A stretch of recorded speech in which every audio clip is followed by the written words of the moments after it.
Morning, you guys on the broadcast. You missed a lecture this morning where we explained our Pure Land cultivation approach. It should be available on MP3 format, I encourage you to listen to that file and to get some more information as to how to practice Pure Land Dharma. Okay? I don't hear anything. Is that normal? Huh? Like yesterday when Danny tried it, Do you have a mic?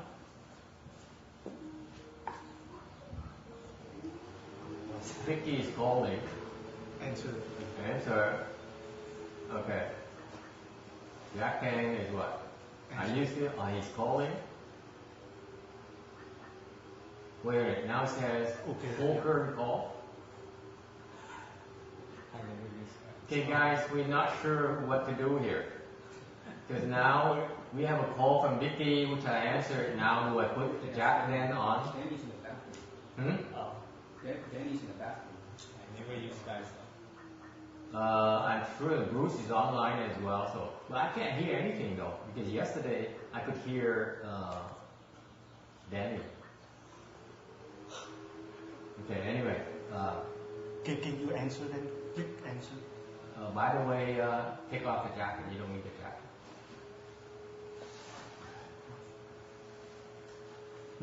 Can you click answer? Answer? Answer, okay, I answered. But it says here, Close it. it says here, place Vicky on hold or what? That means it only allow one person connected at a time. I have no idea. Okay, hang on guys, hang on. We figure it out. Do you want me to call Vicky? No, I mean, it's a Skype thing. So, I'm not sure they could hear me either. So anyway, repeat that. Send the email saying that, this morning we started transmitting, explaining the details of how to cultivate Pure Land Dharma, the Pure Land cultivation technique. The first installation. Okay, Skype is on, so can you help with? It seems like they only accept one call at a time. Oh, no, when the second person called, there's at the conference call button. Where? Okay, it says here, put maybe it's because it's an older version. I tested mine. It was click cancel. Cancel. Yeah. Alright. Now Vicky is on. Can you hear me, Vicky? She can't seem to hear me. I can't hear anything.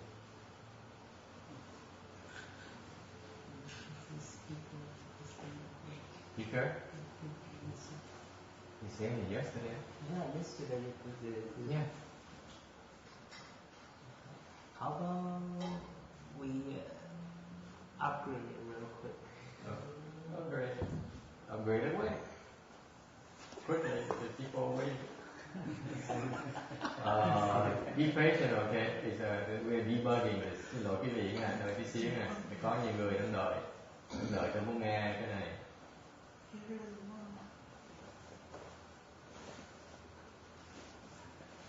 This is why we need another notebook where we can email to people and tell them what's going on. Okay?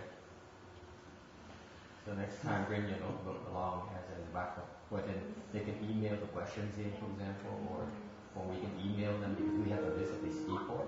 So you put them on the distribution list, and then so that we can it's more user friendly, I think.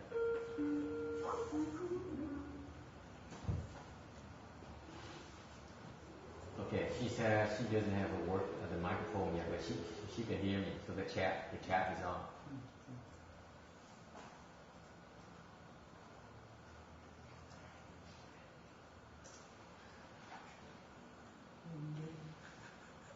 The second person is Jack. How does this work? Beats me.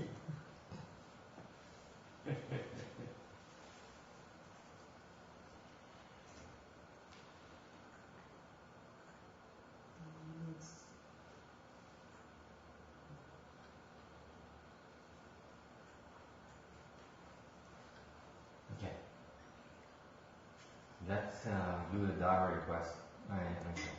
You get going. You'll figure it out.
Start literature.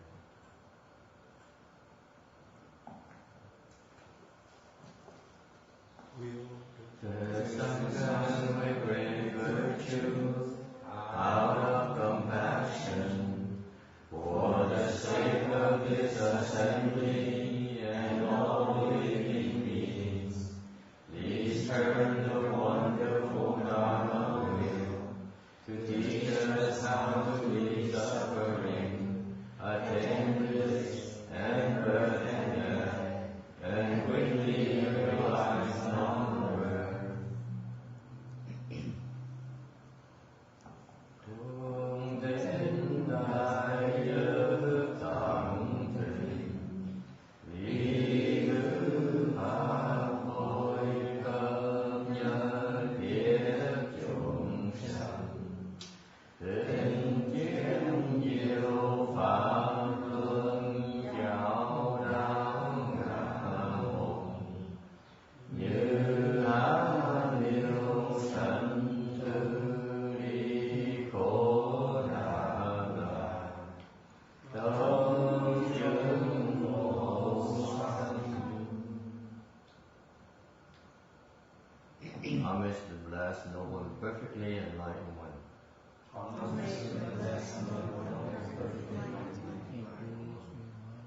Nam mô Saranto Suche Doye, Ola Hori Samyao Samputo Xie.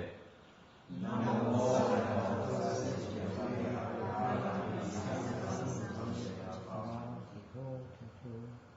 Nam mô Tattha Toya Yara Aharade Tamye Tambo Datoa. Nam mô Tattha Toya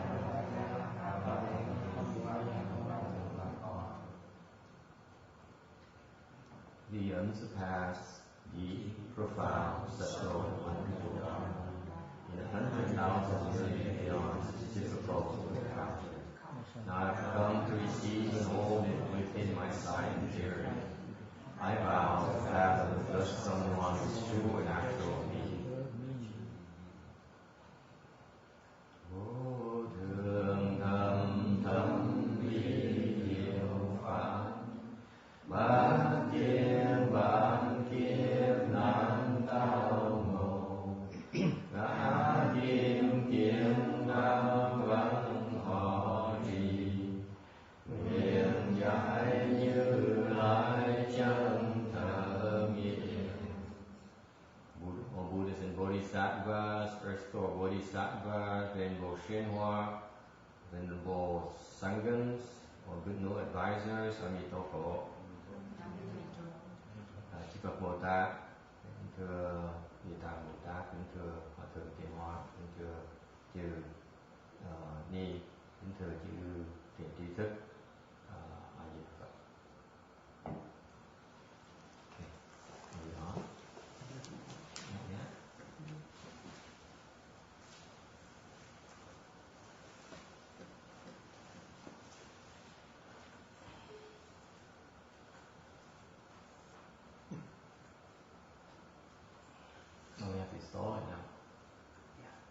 Okay. So it's a new version. Okay.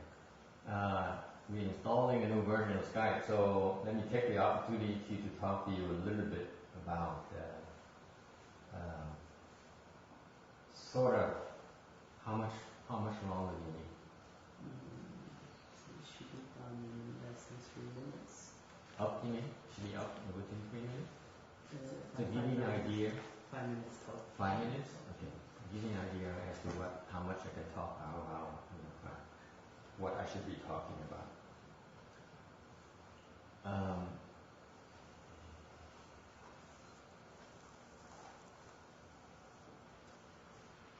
We are barely beginning to talk about the Earth Store Sutra. Okay. We started 2 months ago speaking about the sutra, and we've been covering with a lot of details, actually a lot more details than we anticipated. Plus we use 2 languages, English and Vietnamese. That's why it's been taking a lot of time. Chúng tôi đã bắt đầu giảng Kinh Địa Tạng này cách đây 2 tháng rồi, hơn 2 tháng rồi. Thì học trò tôi á, nó theo tôi, nó tu, nó luyện võ cũng vài năm, 4 năm rồi. Thì đều không có giảng cho họ biết những cái chi tiết về cái thiền định. Thì năm nay mới nhân cái cơ hội giảng cái Kinh Địa Tạng này đi giảng cho họ biết là cảnh giới của những cái 8 cái định là cái gì, cái định từ cái sơ thiền đi tới bát định là cái gì. Thì cái Kinh Địa Tạng này là nó có những cái chi tiết đó. Thì hiện giờ chúng tôi đã giảng tới cái thiền định thứ 4 rồi, cái thiền thứ 4. Bây giờ đang nhảy vào cái cảnh giới vô sắc giới, định thứ 5 cho tới định thứ 8. So what's happening is that, can you hear me now? Yeah. What's happening is they could hear it on a lecture, right? Is it recording right now? Are we recording? Yes. Okay, great. So we've been taking the last 2.5 months. We started lecturing on this sutra here, and we barely got started because we went into greater details about the states of the 8 different kinds of samadhis. Samadhis are concentration levels. Okay.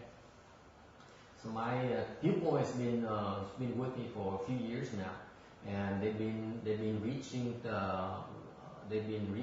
8th samadhi and higher. And I have yet to explain to them the details of those states of samadhis. So I took this opportunity to explain those types of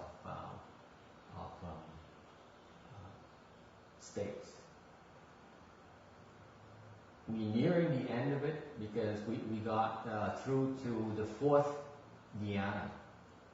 Now we went into the 5th and 8th level of samadhis. We started talking the 4th level, the 5th samadhi through the 8th level of samadhi belong to the formless realm. Cái định thứ 5 tới định thứ 8 thuộc về cái vô sắc giới. Thì chúng tôi đã bắt đầu nói về những cái cảnh giới của vô sắc giới rồi. Can you hear me now? Are you guys on right now? Yeah, we're calling. Oh, you're connecting right now. Yeah, calling both of them. Okay. How about Bruce? Jack is on right now. Jack is on. Can you hear me, Jack? Yeah, I can hear you. Okay, very good. Welcome. So Vicky is still. Vicky has a microphone problem. What about Bruce? We still have Bruce here. Down there. Bruce is offline. Is he offline? Okay. Yeah, he's Never mind. Yep. Yep. Okay. Yeah, I'm here. Okay. Welcome, Jack. I started talking a little bit about giving an introduction about the sutra, and it should be in the recording. No, she's on too. Vicky is on too. Okay. Okay, guys. Okay. Can I have my computer back? Yes. Just if Vicky has a problem with her microphone, then she may be typing stuff, so you may be. I don't have it. Then I need another notebook. Or, okay. You can pop off if she types. Oh, it pops up? Okay, very good. Okay. Thank you. Good job. Sorry about this. Alright. It's no blessings for you today.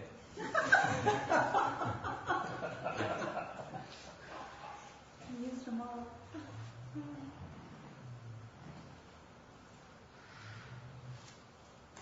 The fifth samadhi is called the station of boundless space. Cái thiền định thứ 5 gọi là vô biên không xứ. Also called emptiness samadhi place. Cũng là được tên là hư không định xứ. Okay. This is the very first heaven that of the formless realm. And in order to enter this heaven here from the form realm is the fourth dhyana. You need to be able to detach from 3 different kinds of forms. Muốn vào cái xứ này, cái không xứ này, thì từ cái chỗ thiền thứ 4 là phải xả cái chất trước về 3 cái loại sắc khác nhau. And then your mind conditioned with emptiness. Thì cái tâm mình bắt đầu duyên với lại cái hư không. Như vậy mới bị tương ưng với lại cái vô sắc. And that's how you accord with formlessness. You got that? This is the recipe for you to go from fourth dhyana to fifth samadhi. All right? In this particular heaven here, you are rid of the form body. Okay? Trong cái cảnh giới này thì mình không còn cái sắc thân này, mình thành không. Any questions? What are the 3 kinds of form that you're apart from? The kinds of forms are from the prior lecture.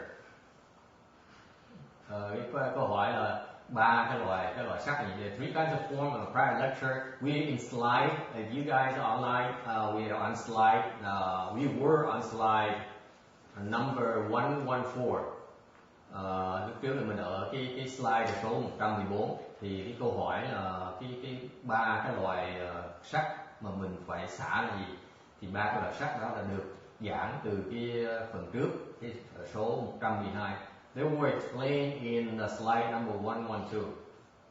Okay, you can refer to a prior lecture tape with them again. So basically, you have the 3 kinds of forms that are binding you in the form realm. Những cái người trong cái sơ thiền cho tới tứ thiền bị kẹt 3 cái loại sắc này. What happens is that when you enter between first dhyana through fourth dhyana, you stuck with these 3 types of forms. That's what keeping you back. Okay? And you cannot do anything about it until you reach the top of the form realm. Okay? And that's the chance for you to leap and get out. Okay? Muốn thoát vào cái không giới vô sắc giới thì phải lên tới cái tứ thiền rồi mới xả được, mới có cái cơ hội mà xả chặt bỏ được những cái chấp trước về những sắc 3 loại sắc này. Okay? Any questions?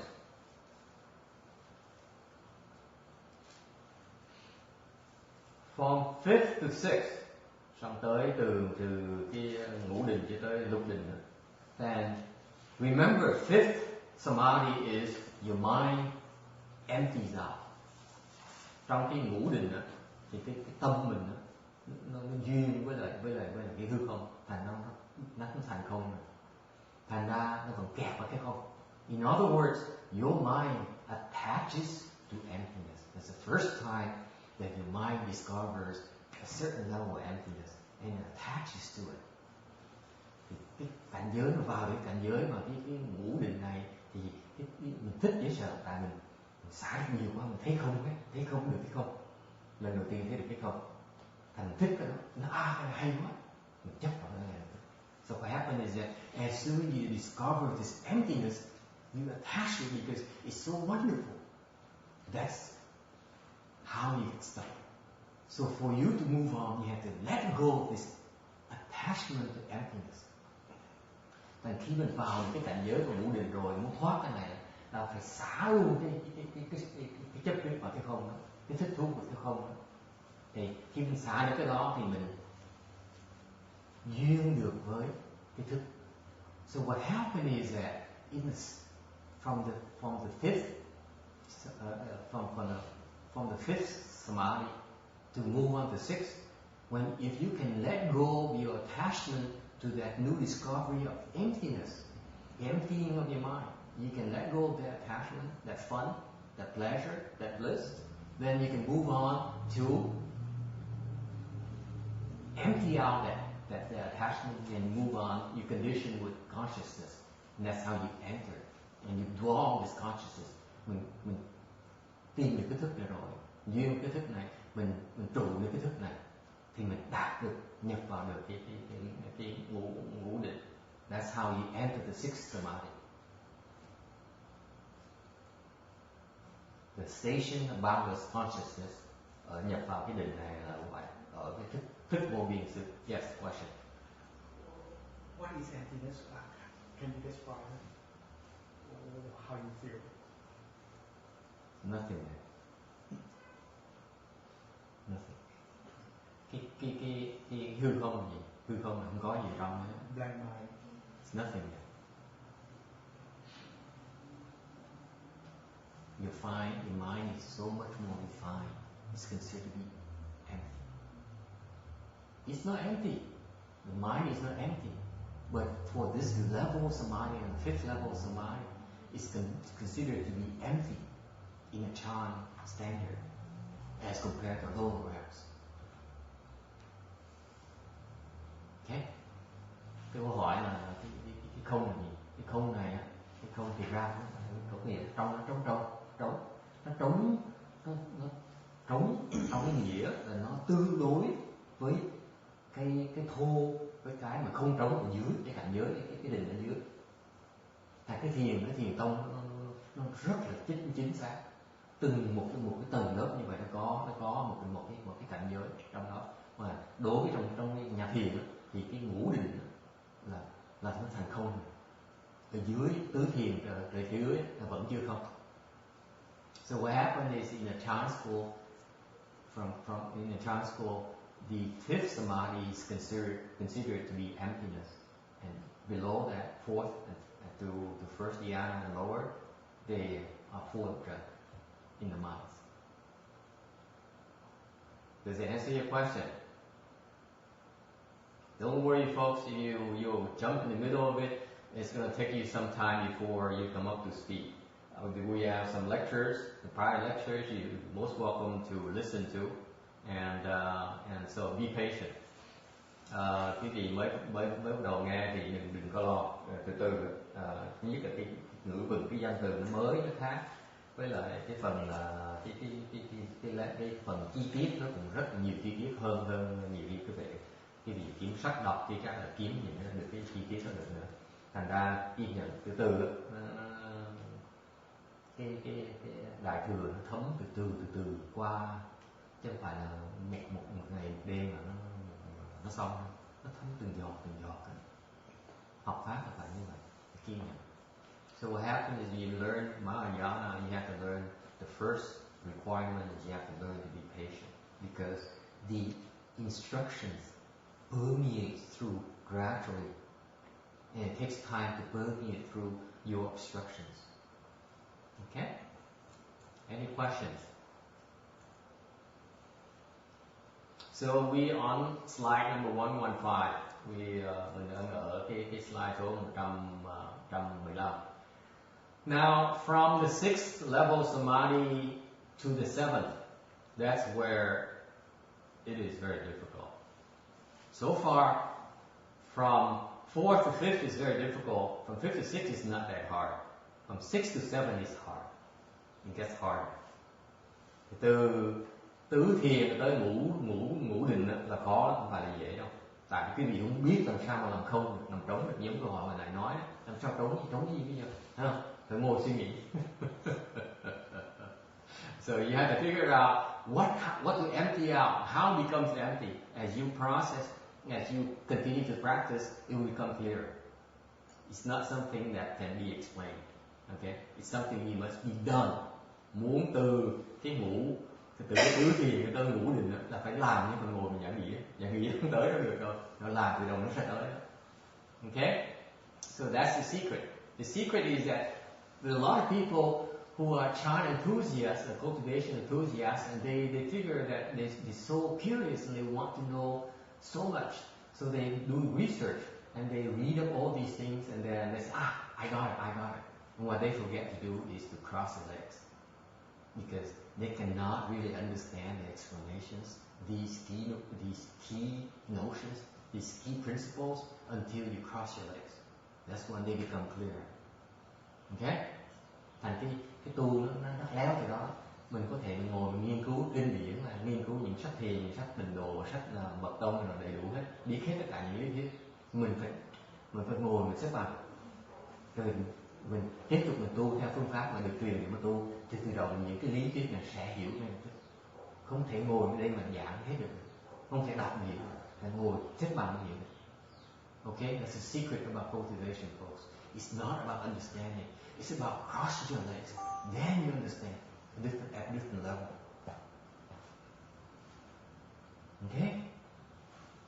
Thì phát léo tu hành về đó là đọc sách không thể nào hiểu được đâu. Không cách nào mà tổ sư giảng đi xuống sách để quý vị hiểu được hết. Giảng sách là một phần đầu, bước đầu thôi, rồi phải xếp bằng lại mới hiểu được cái ý tổ sư với cái Phật dạy là gì. Okay?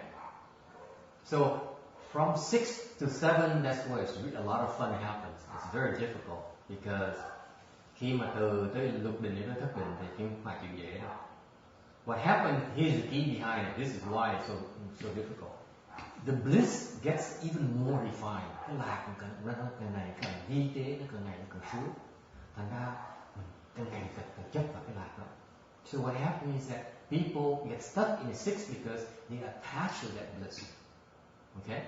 So the first requirement for you to go from 6 to 7, thì cái điều đầu tiên đó, cái điều đầu tiên mình cần hết, mình muốn từ 6 tới từ lục định cho tới thất định, rồi mình phải yếu là gì?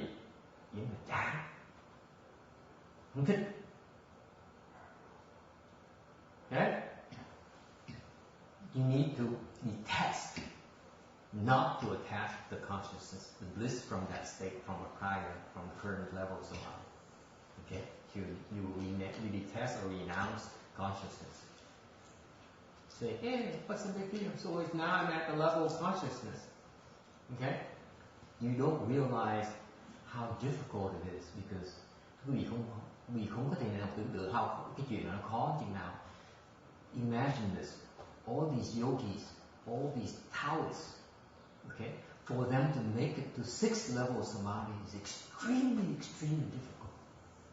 Once they made it there, they say, wow, this is so wonderful. This state is so wonderful. I cannot possibly describe it to you in all the details. So only I know about it. I can't explain it to my wife, no matter how much I love her. Okay? So you feel you become so special, you attach all this knowledge, all this new experience, which makes it very difficult for you to let go. Nên những người ngoại đạo tu, chẳng hạn những người bên Ấn Độ giáo hoặc bên Đạo giáo là tu đạt đến một cái lục định không phải là dễ đâu, khó không thể tưởng được. Cái phương pháp của tu khó lắm. Họ có đi những pháp hậu môn của tu khó lắm. Tới lục định rồi cái lạc nó sướng dễ sợ, không diễn tả được. Thành ra không mình họ thấy được thôi, rất người hiểu, ít người hiểu được. Thành họ thấy cái đó nó rất đặc biệt, họ nghĩ họ rất đặc biệt, chấp vào cái đó. Thành vì vậy nếu vào được cảnh giới mà chán được cái đó, chán được cái lạc đó, không thèm, không tham cái lạc, không tham cái sướng đó, thì mới thoát. Okay? So If you renounce consciousness, that's when you enter the seventh samadhi. The station of nothing whatsoever. Xả được cái thức đó thì mình vào được cái thức định, gọi là vô sở hữu sự. Okay.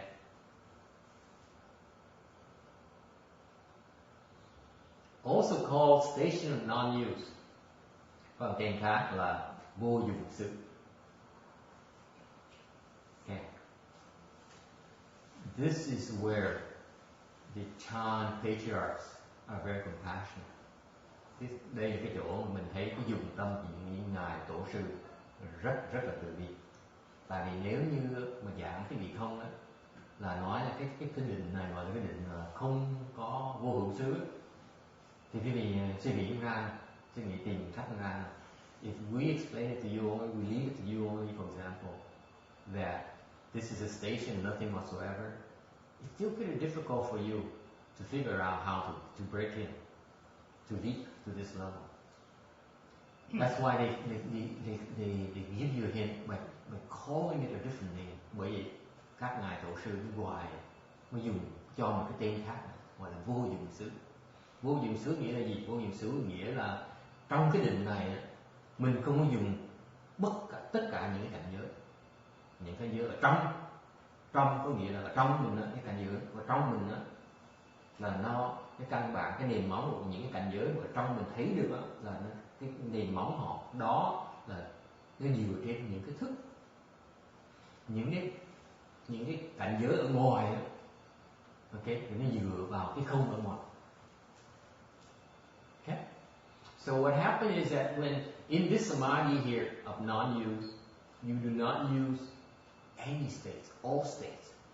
Inner states refer to the fact that whatever your personal experiences, all you experience personally, okay, internally, your internal experiences are all based on consciousness. Okay? So you're not attached to all those states. And then that's internally. Then outside you're not attached to all the emptiness outside. That's why it's so difficult. Vì vậy nó khó cho đó, tại mình cũng kẹt ở trong, không kẹt ở ngoài mới vào cái này được. Any questions so far? I'm giving you a lot more details because before you, people have paid the heavy price to go through the training and not knowing what to do. It just happens.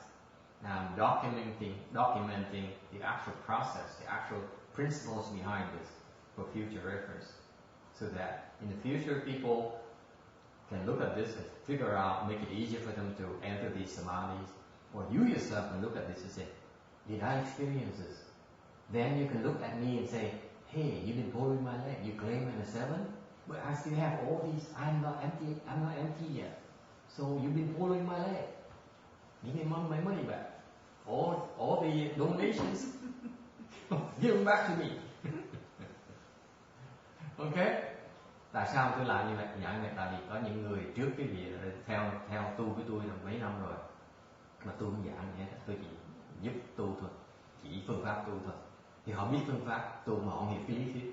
Bây giờ tôi giảng lý thuyết là vì hai lý do. Lý do thứ nhất là mình có cái lý thuyết thì những người trong tương lai họ tu tới những cảnh giới này, họ biết cái phương pháp để nhập vào những cái định này dễ hơn.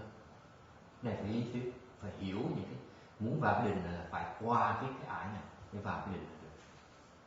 Cái nghĩa, cái lý là phải như vậy. Cái phần thứ nhì nữa, lý do tôi giảng cái cặn kẽ là tại vì tôi có những người theo tôi là lâu rồi mà tôi nói là người ta đạt những cái trạng, có nhiều người đã đạt tới cái thất định rồi, thì họ nói ngồi thất định là phải không có những cảnh giới thất định như vậy.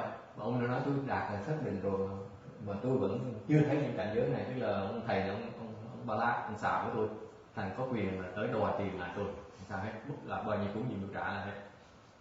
Okay, this is where you get all your money back, guaranteed, satisfaction guaranteed. Okay, có quyền đòi tiền lại được hết. Okay, any questions?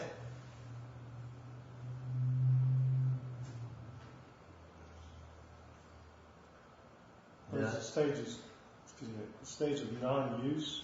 Yes. Well, and what use is it? It's a stage of nothing whatsoever, non-use. Well, there you are. It's nothing. It's nothing. That's how you are in samadhi. You're not attached to anything. Okay, so it's non-attachment. It's non-attachment. Okay. That's a manifestation of non-attachment. Right. Anything, inner or outer, inside or outside. It's a wonderful, wonderful state. Right now, for example, you sit there. Are you married? Yes. You worry about coming home today and maybe not getting the kind of food for dinner you expected on Sunday, right? It's just an attachment. Is that not even quite work? Not quite. I'm okay with my wife, so. So the point is that we are full of desires. That as you sit there, all these desires are pulling you from different directions. Okay? Yeah. You in turmoil. Cái này nó quan trọng tại cái câu hỏi. It's a very good question by the way. Very perceptive question. Câu hỏi hay lắm. Câu hỏi là cái chỗ mà cái định gọi là vô dụng xứ nó không dùng gì hết. Nó lợi thế nào? Tôi nói cái lợi nó ở chỗ là khi vô dụng xứ thì có nghĩa là mình không có bị kẹt vào cái gì hết ở trong ở ngoài. Trước khi mình vào cái cảnh giới này cứ bị kẹt tùm lum tùm la, ngồi đó mà bị những cái dục vọng nó kéo từ đủ hướng. Ok, thành mình không rảnh rơi được. Còn người vào cái định này không bị cái gì kéo đâu, trống rơ, không ai đụng được gì hết. No stress whatsoever. Nothing can stress you. Okay, nothing can come near you. Questions? Does it answer your question? Yes, it does. Okay. And then we're nearing the very top of. Now we come into the very top of the formless realm. Cái này là mình sắp vào cái tột đỉnh của cái vô sắc giới rồi. This is it, folks. This is where you can claim to be numero uno. If you make it to the 8th level of samadhi, you're at the top of the world. I'm serious about it. Cái này quan trọng là sao? Cái bát định này á, cái vị mà đạt được cái bát định này, là cái vị vào cái đỉnh của cái thế giới này, cao nhất tột đỉnh trong cái tam giới này là cao nhất rồi. Okay? Đặc biệt vậy đó, đạt cái đỉnh luôn. Okay?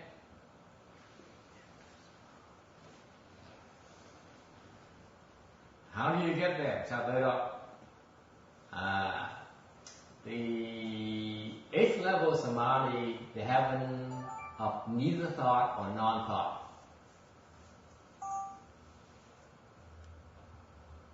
Cái cõi trời này á, cái tầng này tầng trời mà phi tưởng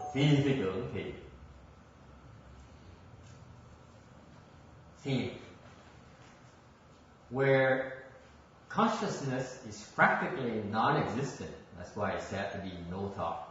Ở cái chỗ này á, thì cái thức nó hoàn toàn như không còn nữa, thành mới gọi là phi tưởng. However, there's still a tiny trace left. Therefore, it's called neither thought or non-thought. Điều vì nó vẫn còn một cái phần nhỏ rất là ít còn lại, bởi vậy nó gọi là phi tưởng. Go figure. Hiểu chưa?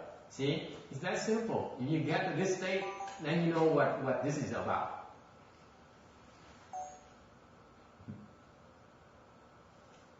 Nếu mà biết đi vào cái cảnh giới này thì tôi nói cái câu đó cái gì cũng hiểu ngay lập tức à. Okay. Okay. In very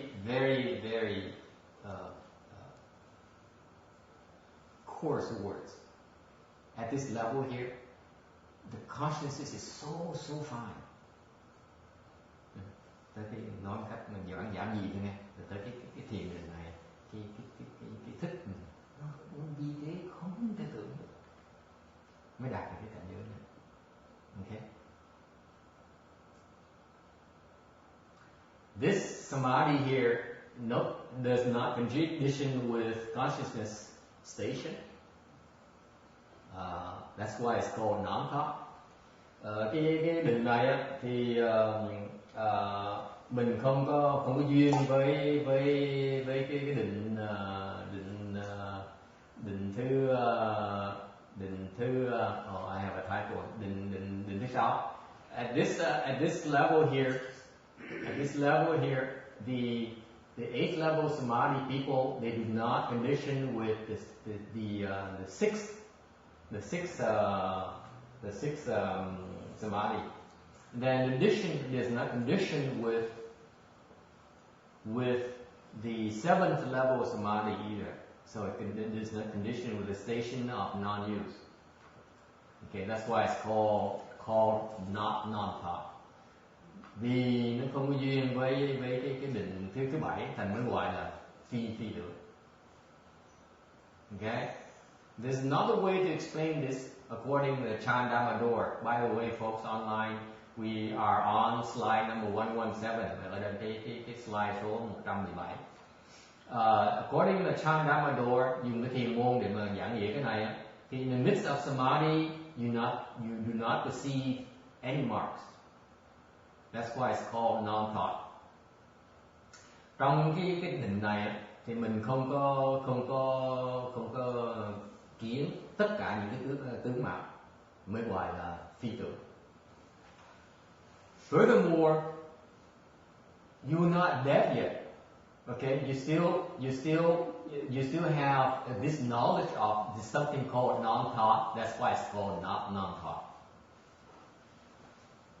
Hơn nữa là mình chưa chết này, thành ra mình vẫn biết được, mình ý thức được cái mà cái phi tưởng, thành vậy cái đó gọi là phi tưởng. Okay? Any questions?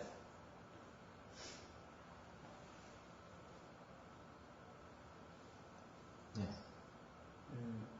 You said about the idea, you have the idea of non-thought.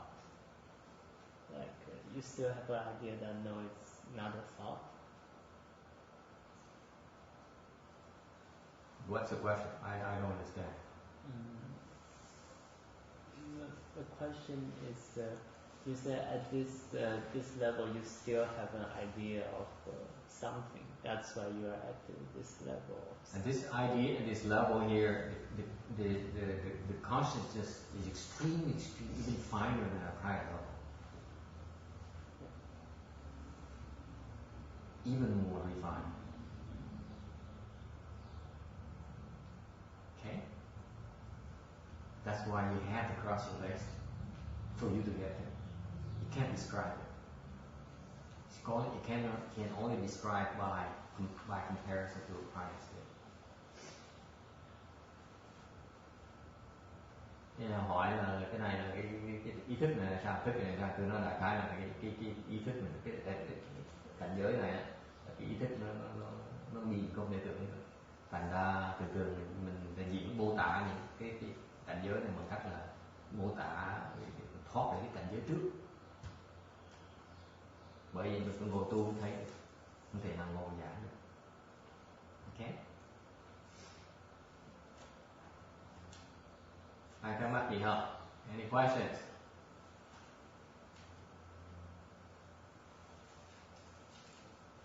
Okay? No questions? Then if no questions, then I move on. Không có thắc mắc gì thì tiếp tục cái kinh nữa. Okay? Slide number 118. Số 118. Moreover, sea spirits, river spirits, stream spirits, tree spirits, mountain spirits, earth spirits, brook and marsh spirits, sprout and seedling spirits, day, night and space spirits, heaven spirits, food and drink spirits, grass and wood spirits, and other such spirits from the Saha and other worlds came and assembled together. Các quốc độ khác và quốc độ này lại có thần biển, thần sông, thần rào, thần cây, thần núi, thần đất, thần xiên bạc rạch, thần miêu giá, thần ngày, thần đêm, thần không gian, thần thiên giới, thần ẩm thực, thần thảo mộc, thần chúng như vậy cũng đến tập hội.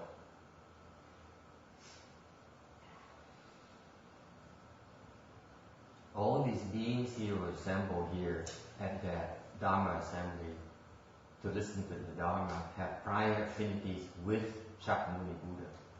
Những cái chúng sanh mà tập hội lại ở đồng đạo lợi thiên ấy, để nghe ngài Thích Ca Mâu Ni, Phật Thích Ca Mâu Ni giảng pháp là tại lúc trước đã trồng duyên với Phật Thích Ca Mâu Ni rồi. Thành bây giờ được có cái duyên để mà tới nghe giảng pháp. This is how they have the conditions, the chance to listen to Shakyamuni Buddha's assembly.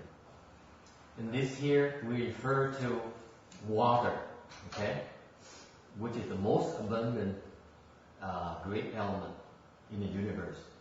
Nước, cái thủy là nhiều nhất trong một trong những cái rất nhiều trong cái tứ đại. In heavens, it manifests itself in the form of dew. On earth, it becomes a river. Trên trời, những tầng trời thì trên không gian thì nước cái trạng thái của nước là dew giống như sương vậy. Còn dưới đất thì nước nó nhiều, tụ hợp nhiều, nó thành sông. The great earth in all directions, nothing has no water. Everything is full of water. Trên cái mặt đất này, trên bốn hướng, tất cả phương hướng thì không có cái gì mà không có nước đấy. And because of the presence of water, this allows living beings as well as non-living beings to be born and grow. Chính vì nhờ như vậy, nhờ có cái nước này thành ra những chúng sanh và những cái loài thất tình ấy, nó có thể sinh trưởng và có thể sinh trưởng. Okay, non-living beings refer to insentient beings, meaning the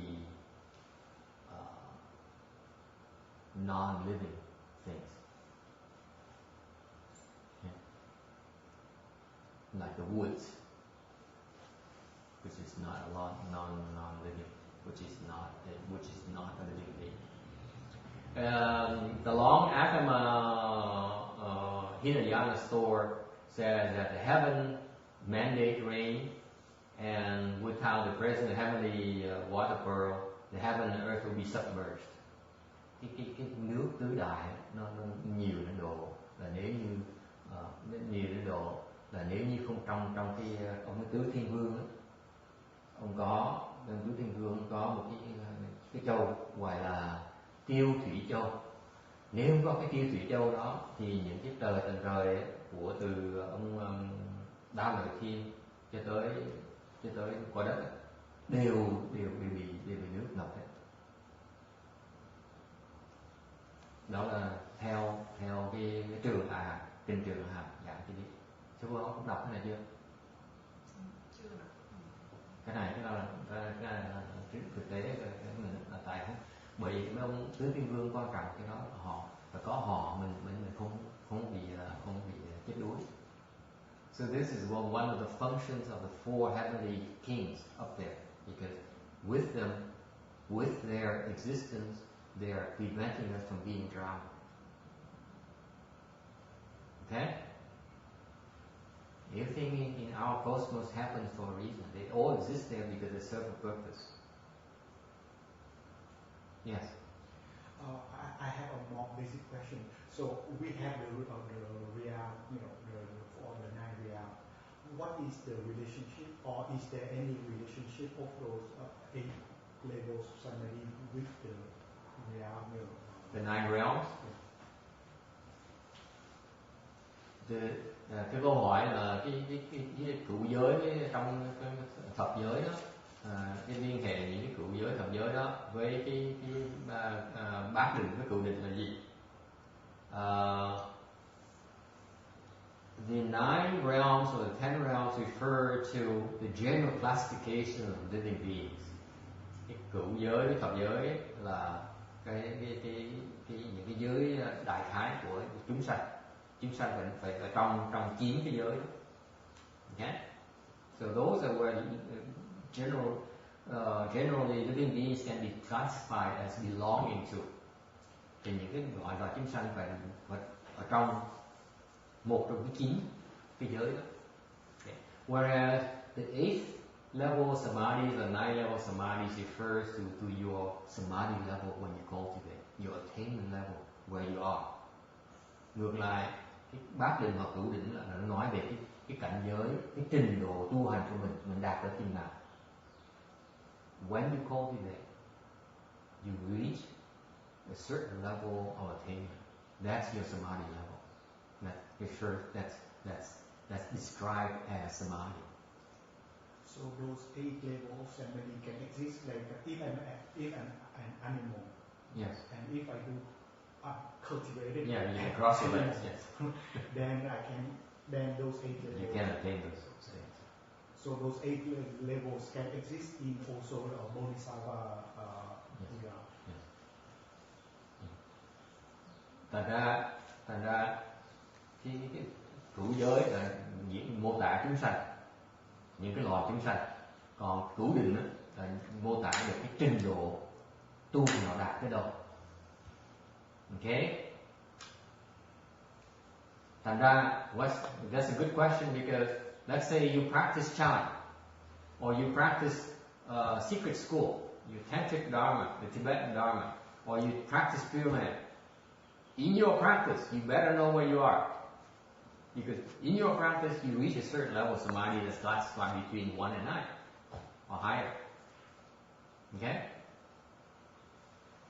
This is the difference between our approach to the rest. In the sense that when we practice Pure Land, for example, the purpose is to enter samadhi. Okay? We're not reciting the Buddha's name for the sake of waiting to be reborn by the time we die. That's too long. Okay? I'm not that patient.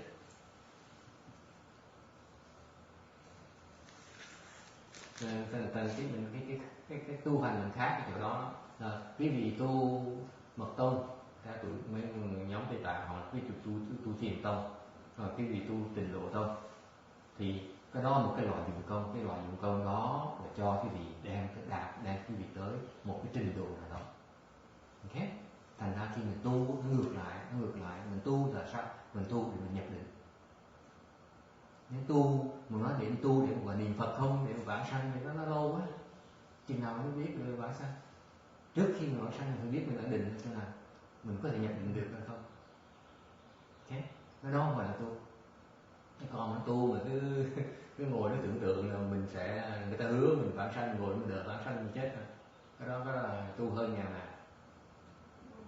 So to get into samadhi form, I'm missing the link there.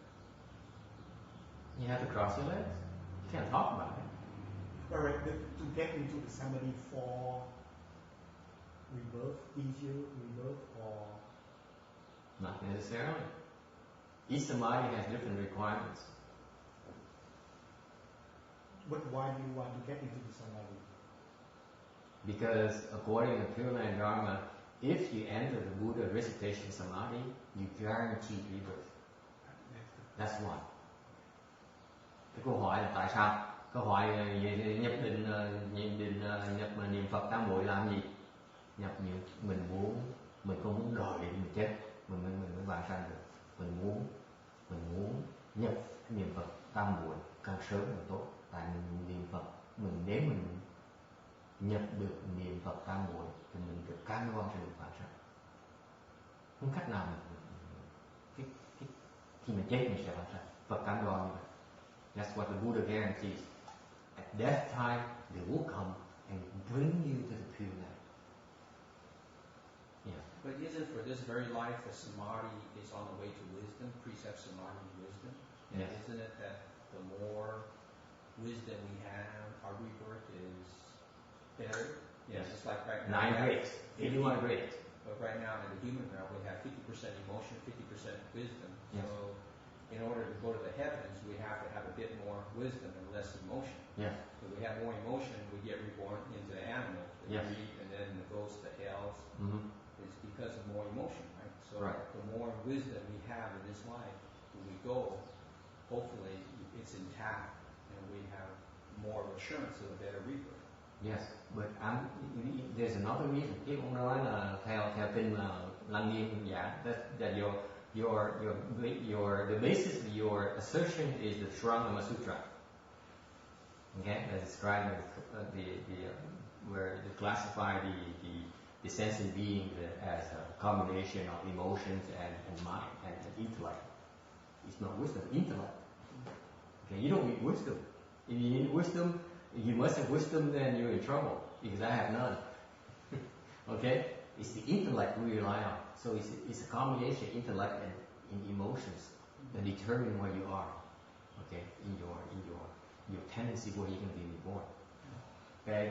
Theo kinh Lăng Nghiêm giảng thì ông đang dùng chữ trí về, không phải về trí. Okay.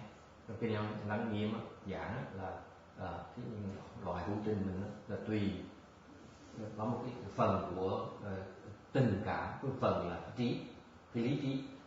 Thành ra con người là 50-50. Thiên thì thiên những người trời thì trên cảnh giới trời thì họ nặng về họ thiên về cái lý trí hơn là tình cảm. Còn chào như mà những cái loài thấp hơn là thú thấp hơn thì chẳng hạn họ thiên cái tình cảm gì hơn là lý trí. Cái hạn ngu như chó này, chẳng hạn như vậy là tại nó không dùng lý trí, nó dùng tình cảm thôi. Okay? So that's true. Okay? Thành ra mình lý do mình tu là vậy, tại mình càng ngày mình tu từ ngày mình càng bớt kẹt vào cái tình cảm. So that's why what happens is that the more you cultivate, the higher you progress, the less stuck are you on emotions. That's the first advantage. So another advantage you alluded to earlier is that the reason you want to cultivate is because the higher level you're taking right now, the higher the rate of your rebirth. Okay? Cái lý do cái gì á là tại mình muốn dốc sức mà tu là tại vì trong pháp môn tịnh độ giác hạn thì càng ngày cái trình độ mình càng cao lên thì cái củ phẩm, cái phẩm hoa mình càng ngày càng cao.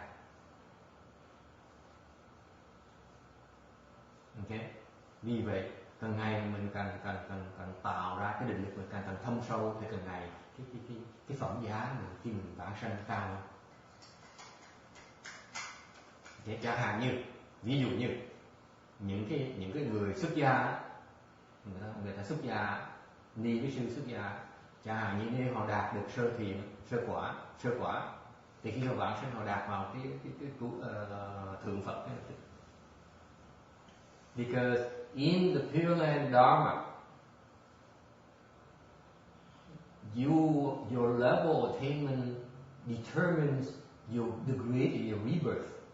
For example, if you're a left-form person as a nun or a monk, or even a shami or a novice monk, okay, if you make it to first stage aha, this lifetime, when you die, you will be reborn in the superior grade of lotuses.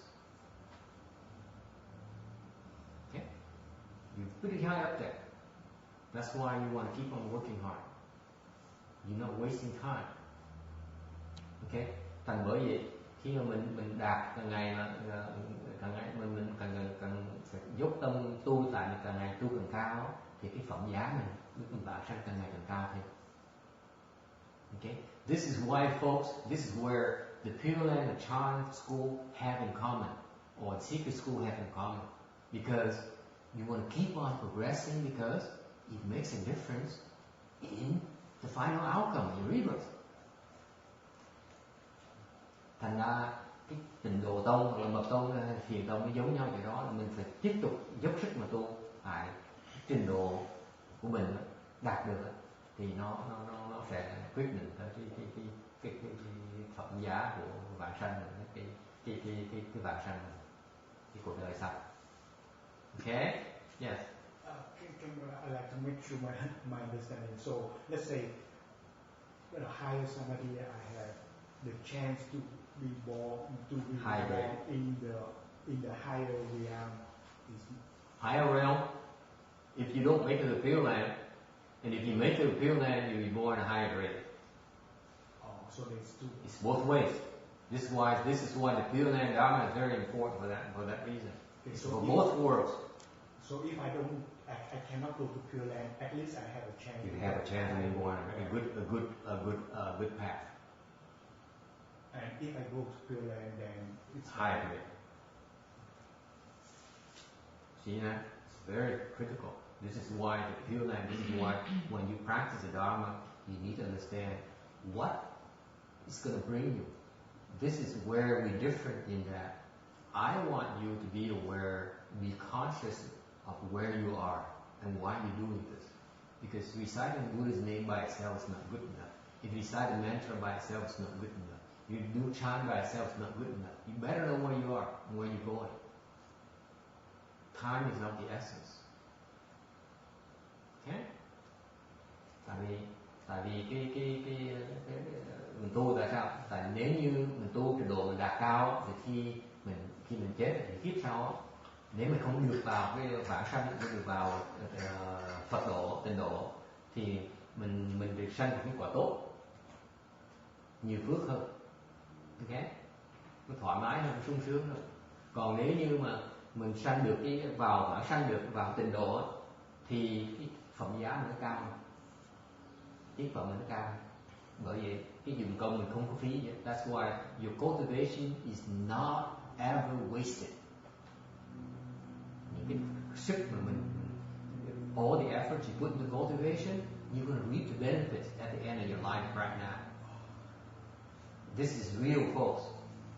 You have the chance to affect your own rebirth right now. You are in control. No one else. Thành ra mình tu nó quan trọng. Cái lý do mình tu là mình có được cái tự chủ. Mình đạt cao thì mình sẽ được cái đi cái đường tốt, đi về sanh về cái sự tốt. Ok? Yeah.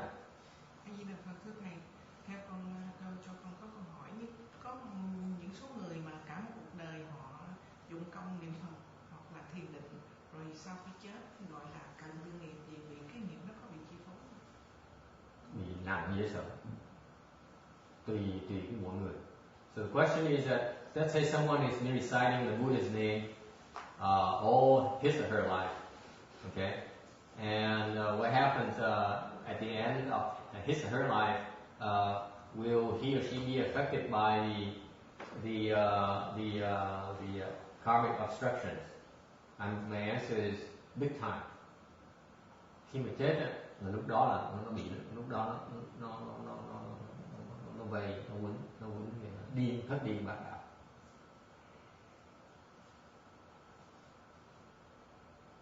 Tại vì sao vậy? Tại giống như nó là chủ nợ mình, nó biết mình nợ tiền đó mà. Ví dụ mình nếu mà nó nghe tin là mình sắp bỏ xứ mình đi, nó làm gì? Nó chặn đường nó mới nó cho mình đi được, đúng không? Tại mình sanh cái mình thoát rồi đó, nó có dễ. Mình cần tu như nào mình cũng có giỏi bao nhiêu giỏi, lúc mà chết lúc đó nguy hiểm như vậy. So it's a real good question because even though you are a good cultivator all your life, at death time is when it's most critical for you, because this is when they are at the fiercest. It's just like somebody owes you money and you know this person is about to skip town. You're not gonna do nothing about it, right? I mean, you do everything you can, all your power to keep the person in town. Not let that person get away. This is the analogy.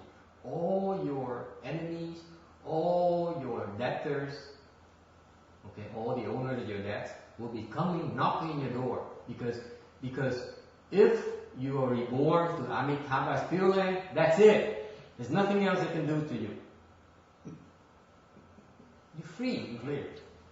That's why they extremely mean. They do whatever it takes to stop you. Bởi vậy khi mà trái chủ của mình, những người mà chủ nợ mình mà biết mình Mà lúc mình chết là họ tới đòi, gấp rút mà đòi. Và không cách nào để cho mình vãng sanh được hết. Không cách nào vãng sanh được.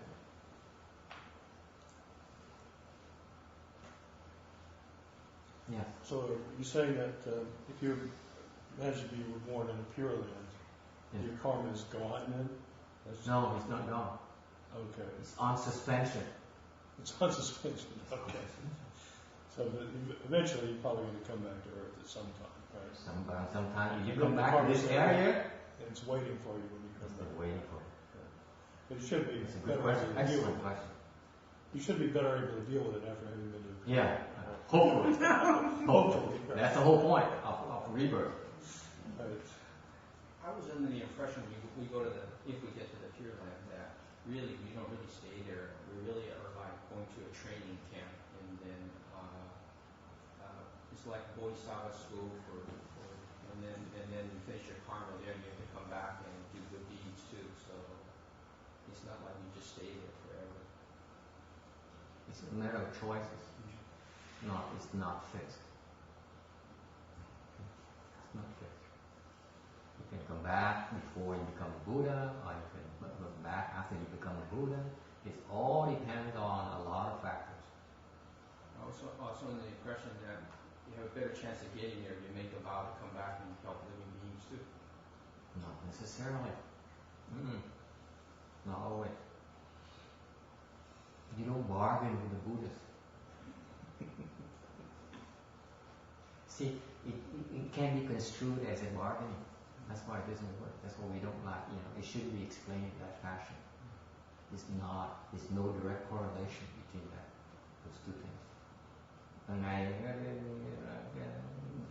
câu hỏi lần hai về trình độ, nói là nếu như vậy, cái phần đầu tiên, the first question is very good because you have to be clear. Whatever your karma you create, you bring it with you. You're not free and clear. You still owe them. If you owe me money, you still have to come back and pay me. Okay? One form or the other. Okay? You come back to the U.S., right, and then I can come and make a claim on it. Okay? So that's important to understand that. You're not going to the Pure Land doesn't mean you're free and clear from all your debts. You simply, it's being suspended. It's being on hold, put on hold, period. Và cái chuyện quan trọng đầu tiên là phải hiểu là những cái nghiệp mình tạo ra là một khi mình vãng sanh không có nghĩa là những cái nghiệp đó mình thoát ra nha.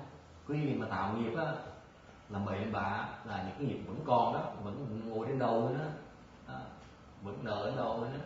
Rồi khi mình vãng sanh được là mình chỉ tạm thời những cái nghiệp đó nó không thể nào nó đụng mình được thôi. Ok? Rồi khi mình trở về cái xứ này chẳng hạn đó, mình tạo nghiệp cái xứ này, trở lại xứ này, nó tới nó đòi mình. Chẳng hạn như thầy, what proof do I have? The Buddha himself has to pay off his debts. Ngay Phật về đây, quả tá bà cũng bị dính như bị nó chọc như phải trả. Everyone has to pay. But when we cultivate there, we pay off our debts there, no? What debts? Whatever karma we have. If we go to the Pure Land, if we get to go there, we finish our debts there, no? What do you mean you finish your debt there? In other words, we cultivate there instead of... When you cultivate there, you will become a Buddha, guaranteed. Right. So it's no more worry about suffering and debts and obstruction and so on. No such a thing anymore. So that's point number 3. That's a very good point. Thì phải nhớ là cái nghiệp mình tới cái xứ này mình tạo nghiệp mình phải trả. Không chạy nợ, không ai cho quý vị chạy nợ đâu. Phật cũng chạy nợ ông nội nữa. Không về đây một cái là bị nó đến dập. Phật cũng phải chạy máu rồi bị nó bỏ đói, rồi bị nó chửi, rồi bị nó vu khống, bị đủ thứ. Tại sao? Ông đã tạo nghiệp phải trả. Cho thoát đâu dễ. Cái vị tưởng đại thừa nó rẻ vậy hả? Làm bậy làm bạ sao thoát được hả? Đâu dễ vậy. Chỉ nói gì á? So that's a very valid point. Chỉ nói gì á là nhưng nếu khi á bây giờ mình đang làm bậy á mà nó tới nó đòi mình á, mình chịu không nổi. Mình không đủ sức mình trả cái nợ đó. Nhưng khi mình qua mình vãng sanh á, xong mình có công phu một tí, mình có các chư hề đi á, khi mình trở lại xứ này thì hy vọng đó mình có sức một tí mình trả lại cái nghiệp nó dễ hơn. Okay, so it's important to understand that even though you still have those karmic obstructions hanging on your head, after you will be born to the Western bliss Pure Land, to the Pure Land, hopefully you have enough Kung Fu and wisdom, you develop the Kung Fu wisdom that when you come back here, it's more manageable. That's very important to understand that. Okay, mình trở lại này thì mình có được Kung Fu, có trí huệ này, thì mình có thể giải quyết những vấn đề dễ hơn tí. Okay? Case in point, the Buddha, when Devadatta tried to kill him and made him bleed, did the Buddha say, "Oh my God, you're so mean"? As if nothing happened there. He's not afflicted at all. Whereas, if it happened to you, you probably would try to kill that person or nuke him or something. Right? Or buy a contract, put out a contract on him. That's the difference, folks. It's real now. Okay, that is exemplified in the story of the Buddha's life. Okay. Nhiều Phật mà khi mà Đề Bà Đạt Đa mà tính với Phật này đẩy cái hòn tảng đá xuống tính với Phật đó, mà suýt giết ổng, mà chỉ bị Phật bị chảy máu thôi. Thì lúc mà ngài Đức Thế Tôn chảy máu, Đức Thế Tôn đâu có phiền não đâu, coi như không có chuyện gì xảy ra hết. Trong đó mà mình mà nếu như nó xảy ra với mình chắc là mình giận, mình điên tiết người, chắc chắn là phải cầm súng bắn lại, còn sức phải để nó thoát cách dễ dàng, thấy không? Đâu dễ dàng. Cái phiền não nó khác cái đó, mình có trí huệ, cái không trí huệ nó khác chuyện đó. And then what's the third one I forgot? There's so many interesting points, and between English and Vietnamese, I cannot lose track. Okay, so anyway, let's move on. And I think the third point is that if you cultivate in the Pure Land, you will become Buddha. Oh, and the third point is in Pure Land, when you go, if you make it to Pure Land, you will become a Buddha, guaranteed. If you cultivate. There's nothing you can do but cultivate. There's no movie theaters, there's no operas, there's nothing. You naturally cultivate. Here, cultivation for you is like twisting your arm.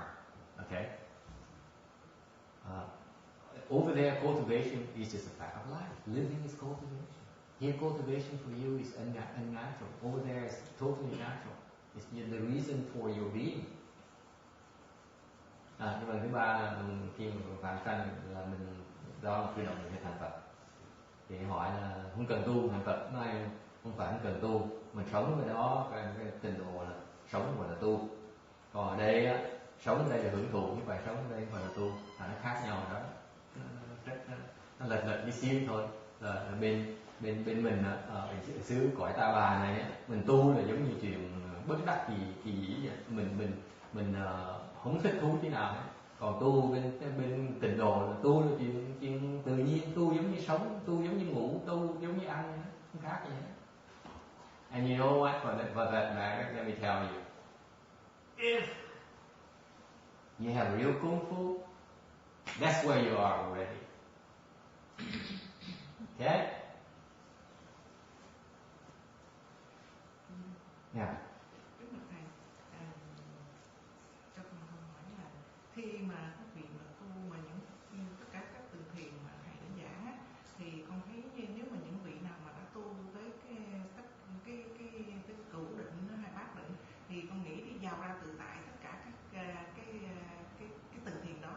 Vậy thì khi từ giả cõi đời là có thể tự tại được không?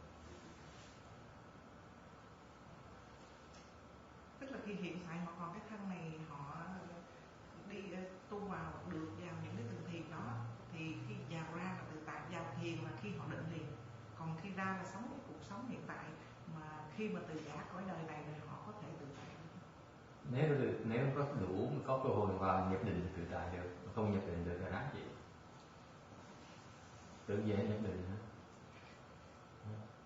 Vì hàng như tôi thù sư cô, nếu sư cô đạt được có được thiền định rồi, sư cô sắp chết rồi, tôi thù sư cô dễ sợ. Sư cô nghĩ tôi sẽ làm gì? Tôi cứ đánh chống gõ mỏ làm ồn chứ mấy chứ không để sư cô yên tâm được. Tết mà đó không vô định được, thách sư cô định. Tới tôi cộng chích cái da, cộng nhéo tay, bóp cái mũi. Sức mới nó đi yên thôi. Hay sao vô định được?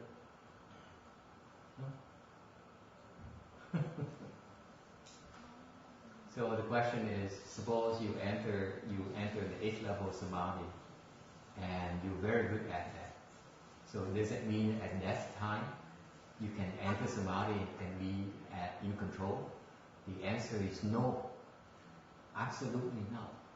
Because if the idea for Vietnam is, suppose that I hate her, I want her dead. Okay? As soon as I know that, as soon as I see that she's dying and she wants to enter samadhi to obtain self-mastery and retain control, I will do everything in my power to come over and disrupt her. Pinch her, needle her, whisper into her ears. Okay? That's why it's no guarantee, no guarantee whatsoever. This is where the Pure Land people think they're smarter than you folks. Đây cái chỗ mà biết những người mà tu pháp mà môn tình độ tình nghĩa ta hơn quý vị đó. Tại đó tôi nói là đó tôi biết tôi yếu, tôi sẽ kêu Phật của tôi, cầu Phật Bồ Tát sẽ cứu tôi. This is where the Pure Land people are. They think they're smarter than you guys, because you guys chant, people say, hey, I want to be in control, I want to have samadhi power because I want to be in control. The purists, the Pure Land people, they say, I know I may not be able to enter samadhi, but then at that time I call on the Buddhas and Bodhisattvas to come and help. Let them fight with the Buddhas and Bodhisattvas. Okay? And tình độ khéo hơn, khôn hơn gì. Ok, Phật cứu mình chứ sao vậy? Cứu mà biết kêu được Phật Bồ Tát sẽ cứu đâu được. Okay? By the way, folks, in case you haven't noticed, the heaven mandate rain, meaning all the rainfalls is mandated by heaven. Cái việc để ý, cái mưa nước ở trong cái cõi này là do thank you. Your slide number 121, heaven mandate rain. That means that trong cái cõi này, cái slide số 121 thì cái cõi này là những cái nước mưa là do bên trời trên địa quyết định, nhưng mà mình quyết định thôi nghe. In general, the four elements are pervasive. Những cái tứ đại nó có khắp hết tất cả hết. Okay. Cái gì cũng có tứ đại hết. Nó có nhau, nó lẫn nhau.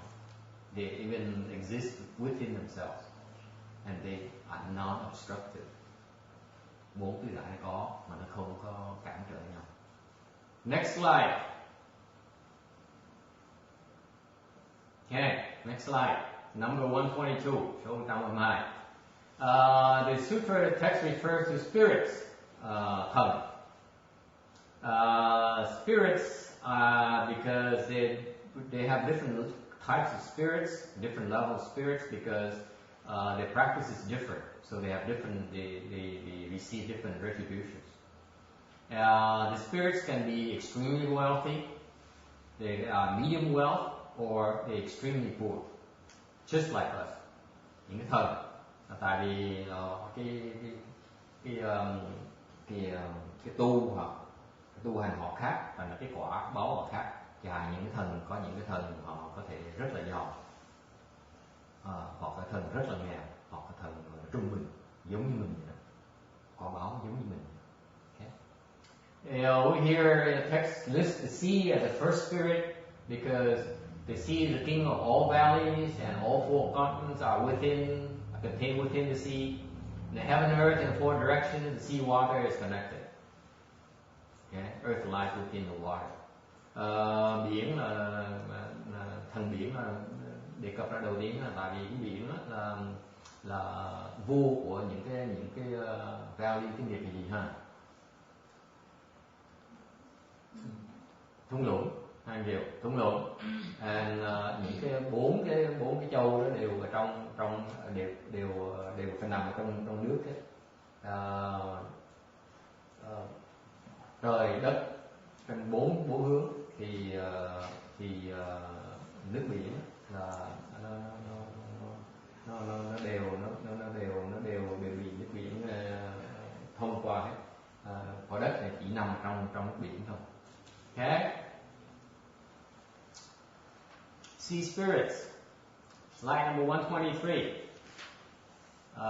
Sea spirits, thần biển, including dragon kings and hải rùa and the Yamhe and others. Những cái thần biển có những cái long vương. Long vương là mấy vua rồng sống ngoài biển á. Có người hải nhã, thần hải nhã với thần dương hòa, và có những người khác nữa. The leader, cái người mà thủ lãnh của những cái thần biển này ấy, là hải nhã. His name is Hải Rô. This is an animal, has an animal experience, 18 tails, 8 legs, 8 heads, human appearance. Cái thần hải nhã, thần biển này, chủ thần biển này là có cái tướng mạo của một cái thú, 18 cái đuôi, 8 cái chân, 8 cái đầu, mà có cái diện, cái giống như người vậy. This spirit abides in the sea. Cái hải nhã này là sống trong con biển. Next slide. Yes. Sorry, can I have a question back at Pure Land? Yeah. So, suppose in Pure Land you will become Buddha. That means that you are not in the recycle of birth anymore. Never. Then why are you going back to Earth? You know, like Buddha, because you have to. Why is rebirth there? Câu hỏi là trong vào sanh vào bản sanh tịnh độ thì mình một kiếp trở thành Phật luôn, không còn luân hồi nữa. Thì tại sao mình trở về luân hồi làm cái gì? You go back because of several reasons. You go back because you can't wait until you become Buddha to help others. Okay. Có nhiều lý do mình muốn trở lại cõi này, mặc dù mình bản thân muốn trở lại. Một cái lý do đầu tiên chẳng hạn như là mình muốn trở lại là mình không thể nào mình đợi thành Phật mới trở lại giúp người ta được. Give me an example. Some of you might be attached to your two sons. Okay? You were reborn, and then you cultivate, and then suddenly you open your spiritual penetration, and you look and say, wait a minute, my two sons are back inside the world now, and they need help. Because of your attachment, you say, I can't wait. Let me make a sacrifice. Instead of me enjoying my safety, my security, let me go back and help my two sons, my prior two sons first. This is why you come back. Như mình mình rất là thương hai người con trai của mình, thương dễ sợ.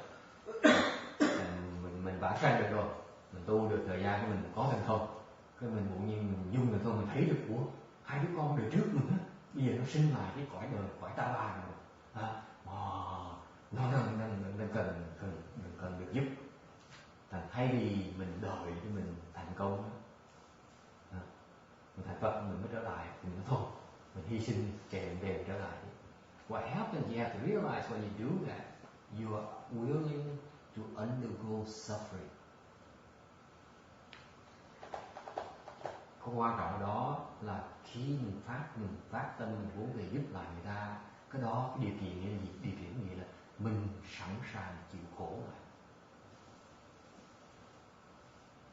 You could have been listening to the Earth Store Sutra and then brought forth the thought of filiality to come back and save your parents too. Yeah, all those, lots of reasons.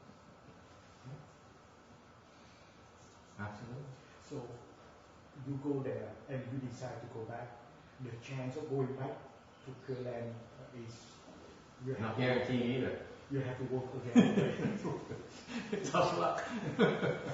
Every time it's the same thing. Remember when you die, all your private members come around and say, hey, let's have a party with this guy. Okay? So the same thing happens again. That's why you don't want to come back until you're sure you can escape again. Right? Hỏi hay lắm. Hỏi là khi mình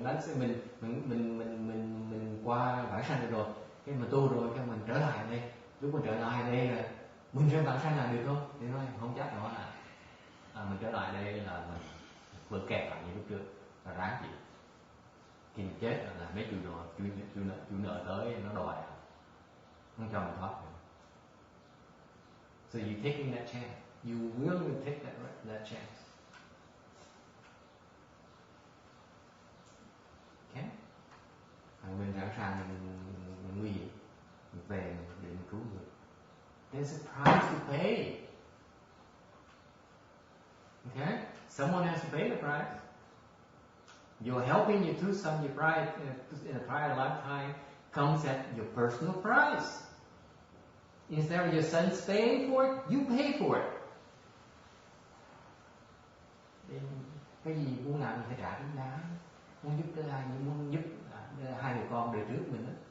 Thay vì thấy để cho nó khổ thì mình tới mình chịu khổ thế nó thôi. Thì người trả giá đâu có chuyện mà đâu có chuyện miễn phí đâu, đúng không? Nothing's ever free, dear. Right? Someone has to pay the price. Tạo nghiệp phải có người trả nhé. Cứ tưởng tượng là mình cứ tạo nghiệp cho đã, xong rồi tới nghe giảng kinh cái xong rồi về mình hiểu lý là xong cái gì cũng xong hết. Đâu có, mình tạo nghiệp, bất cứ nghiệp mình tạo nghiệp phải trả hết. Do not think is that Mahayana can be that cheap and simple. You go and indulge yourself and create all kinds of offenses, and then you listen. You come on Sunday afternoon, listen to a Earth Store Sutra lecture, and then everything will be okay. Everything will be taken care of. Doesn't work like that. You create offenses, you pay for those offenses, one way or the other. Even Buddhas cannot help you. Not quite true. You better believe that. Don't rely on anyone to help you. Okay. Any other questions? On slide number 124, river spirits, thần sông. River Jiang Shen, Jiang meaning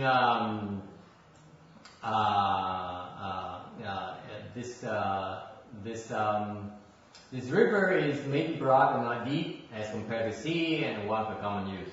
Cái tàu chữ sông á, là Jiang á, là có nghĩa là công. Okay, có nghĩa là cái nước là nước công dụng. Tàu nó hay lắm, cái tàu. Chinese, I love Chinese because the Chinese is so profound, so meaningful. Because the Chinese for river is jiang. Jiang means common, so it's common use.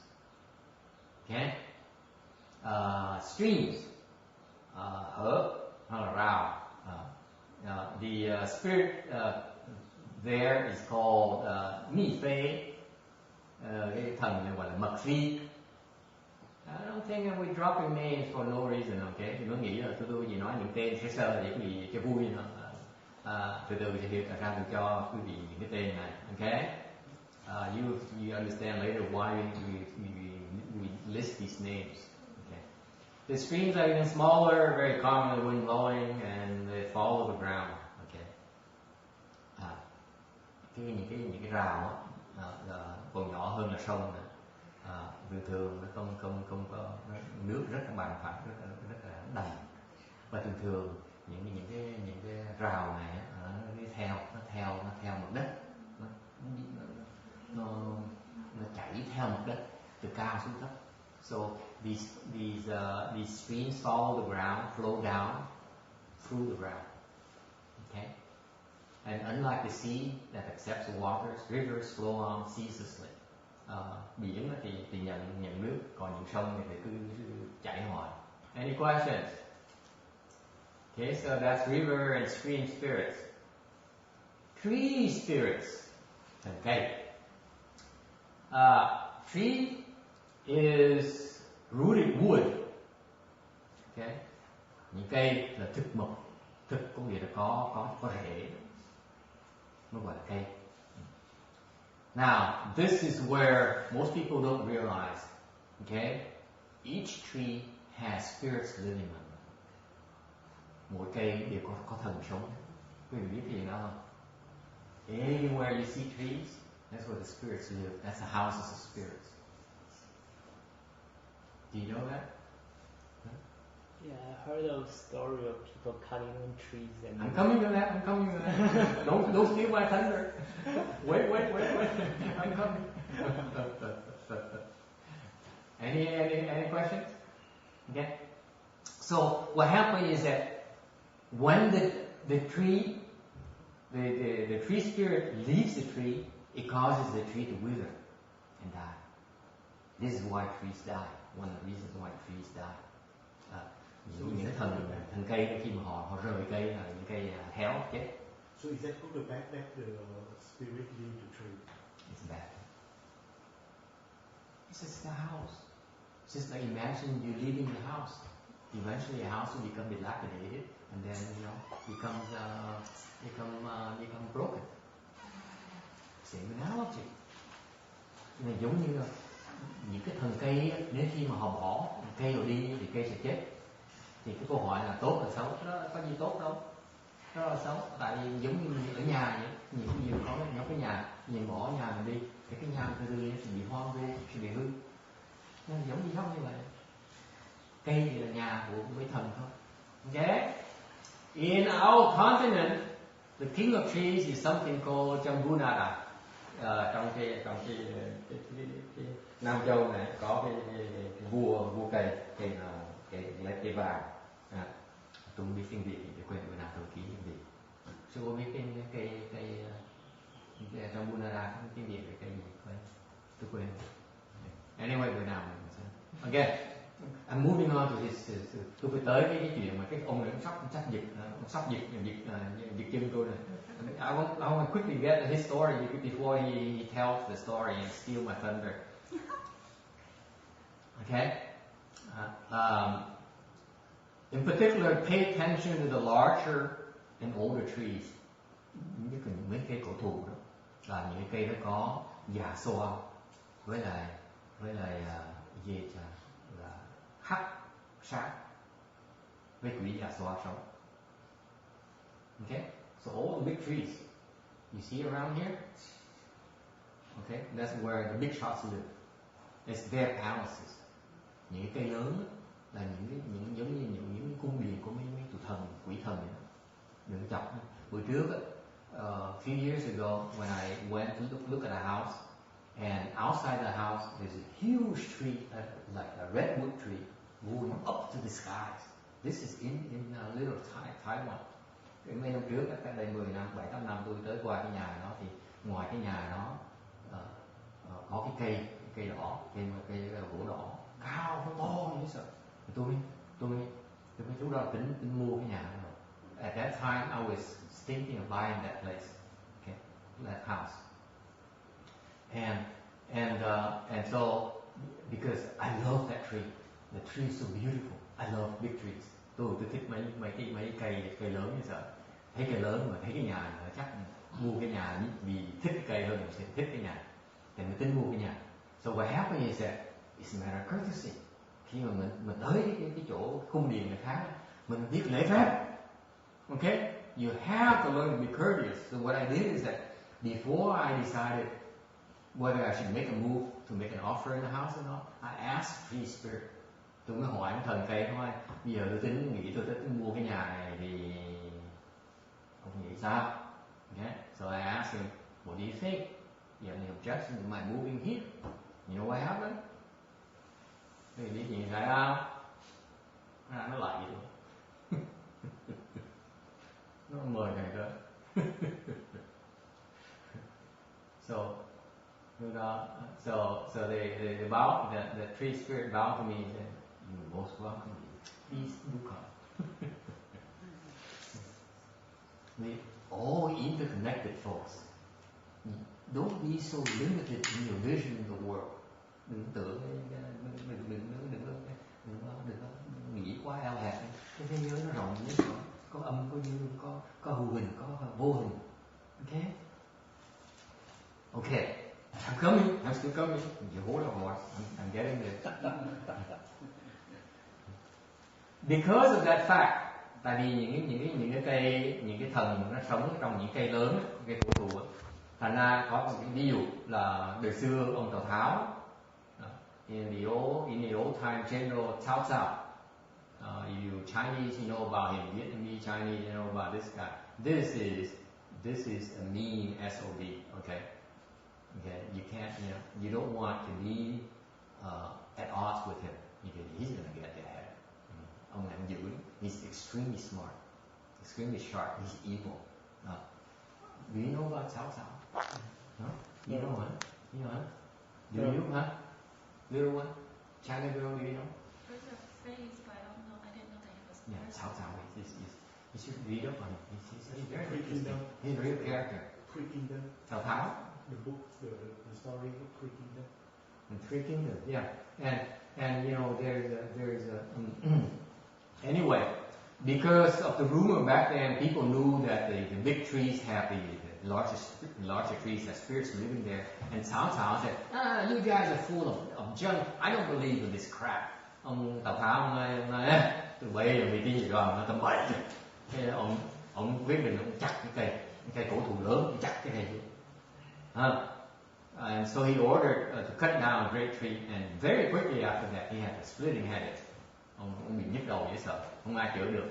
Cái sau cái ông Lương Nghiêm giỏi dễ sợ không chữa được, sao ông mới dặn vậy Tào Tháo này bệ hạ ơi, tại những thần nó quýnh bệ hạ. So what happened is that his physician explained to Cao Cao that his migraine was caused by the tree spirit whose house he destroyed. Okay? So be careful. This is why we do not cut down trees. This is why in the old time people were very careful of not cutting down trees. Okay? I'm coming to my anecdote. Any questions first? Ai có thắc gì không? Đừng sắp kể chuyện vui không? No questions? What about grass? I'm coming to that. Okay. Don't steal my thunder. We're going there. Okay.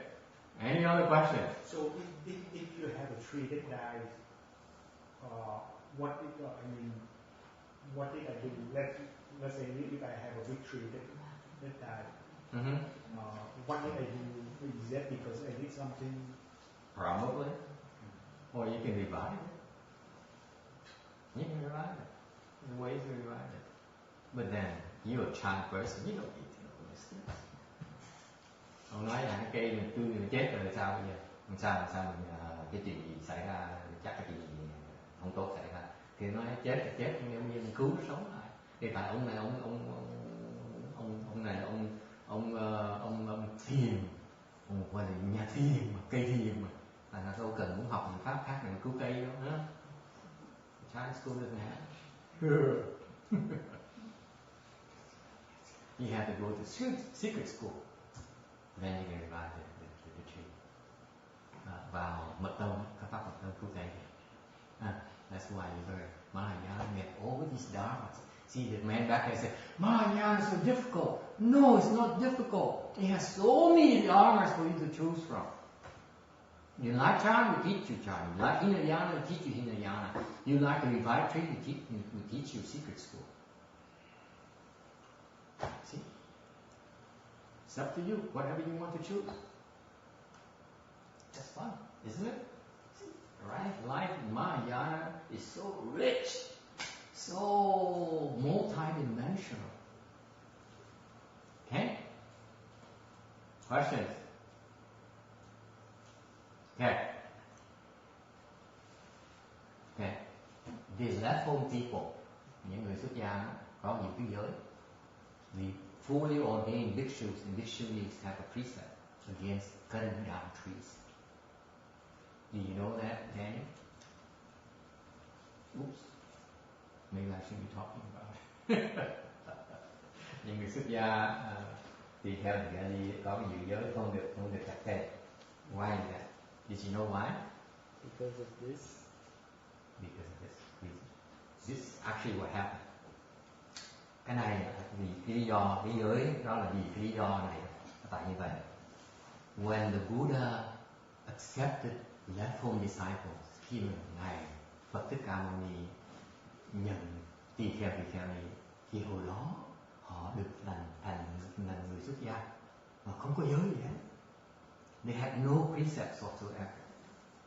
The left home monks, nuns back there have zero precepts. Okay? And then the Buddha, then the monks and nuns started making mistakes, creating offenses. That's when the Buddha would decree the appropriate precept to prevent those types of offenses. That's how the precepts came about, folks.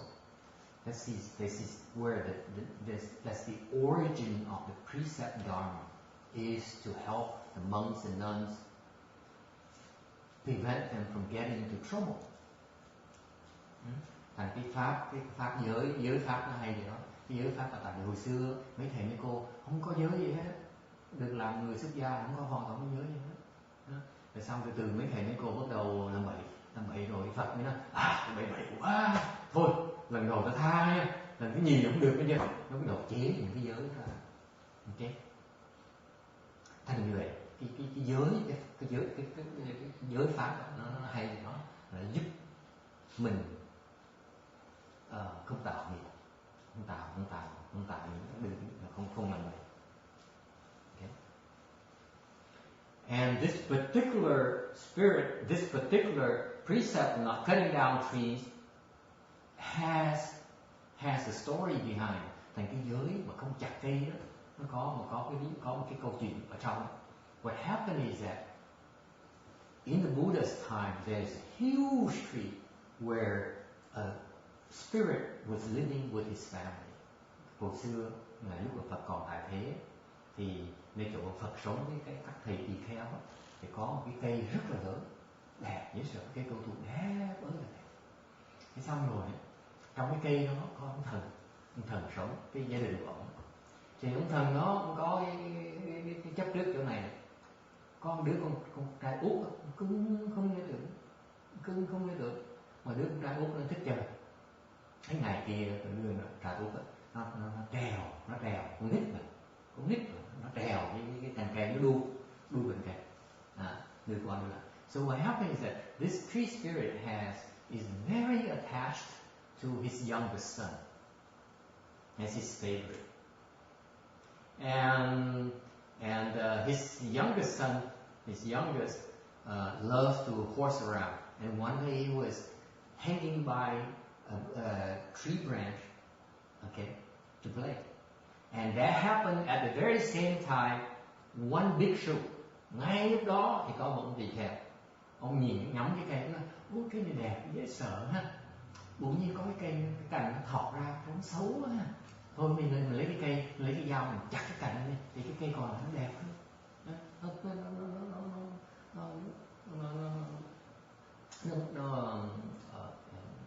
Thành ông leo lên cái cây, lấy cái cưa, ông chặt cái cành xuống. Okay. So what happened is that he was admiring the beautiful, humongous tree, and he saw that branch sticking out, and he said, "That branch is out of place. Let me go, trim it out." Okay, so he climbed up and cut down that branch. And guess what happens? That kid spirit fell with the branch and broke his arm. This is a tall tree, mind you. Okay? Thành cái đứa thằng con đó, nó đang ngu mà, nó đi chặt cái cây, nó gãy một cái, nó rớt xuống, nó vẹo cái tay, nó gãy cái tay.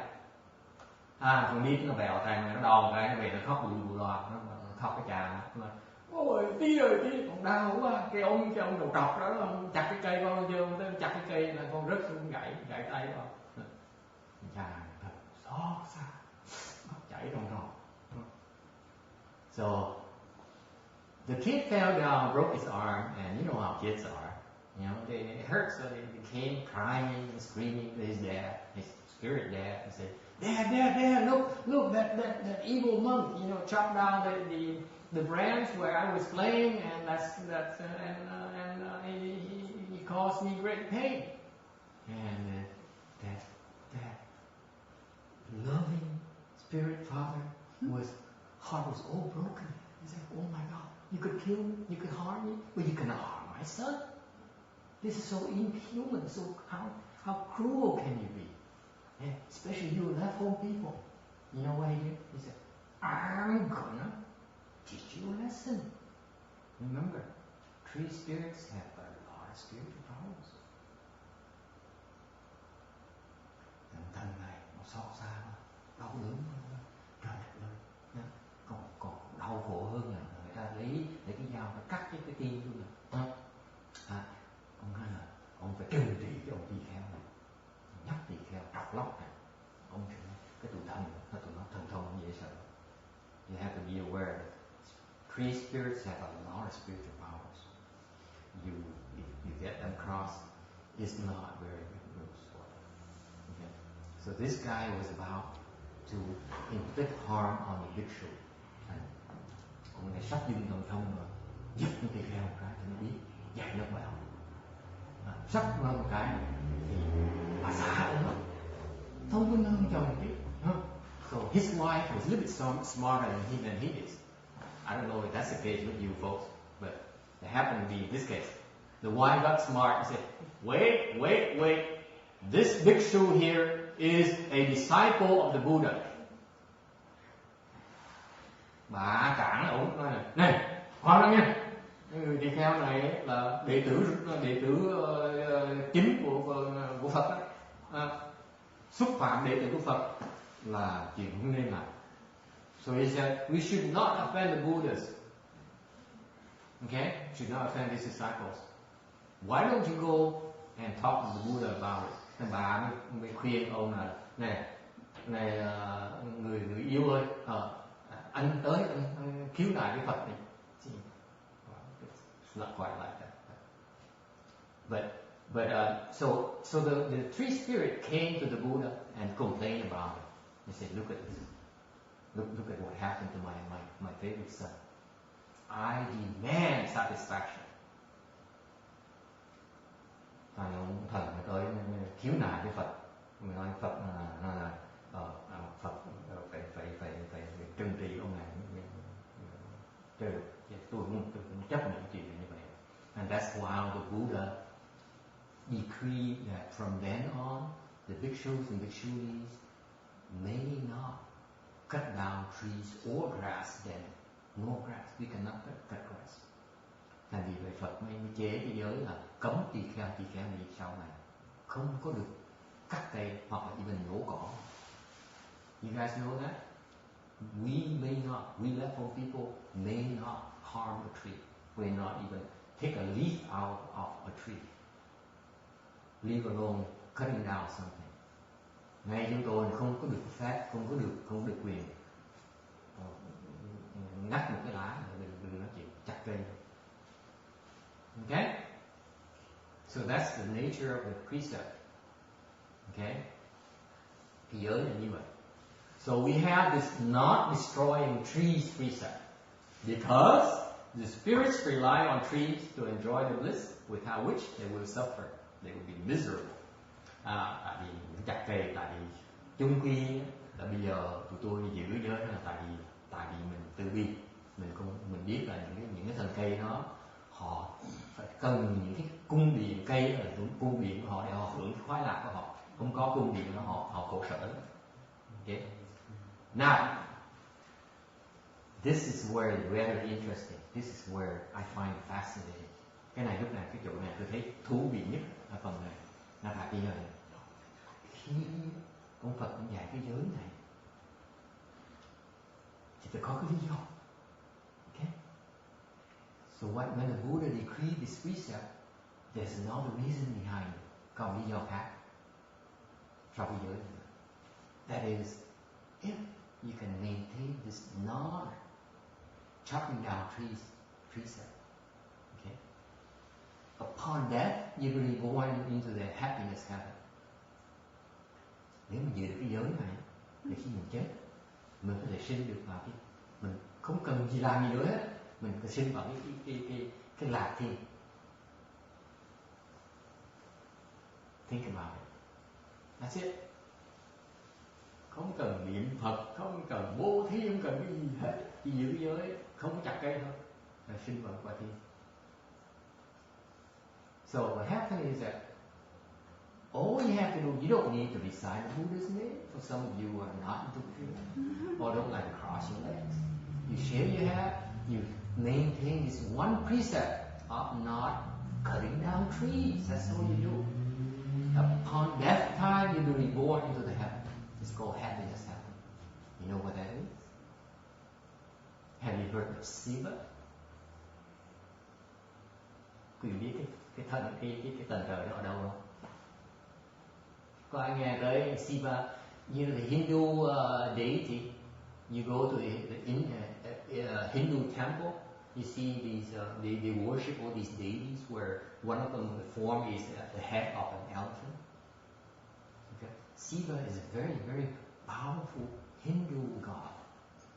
Cái thần Siva là một thần rất là có thế lực bên Ấn Độ giáo. Okay.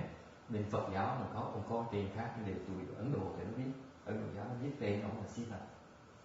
All you have to do is do a Google on Siva and you have all kinds of explanation on Siva because Siva is very, very influential. Cái ông thần Siva là rất là nổi tiếng bên Ấn Độ giáo. Okay. And he happened to be, keep it a secret now, the great Brahma King's general.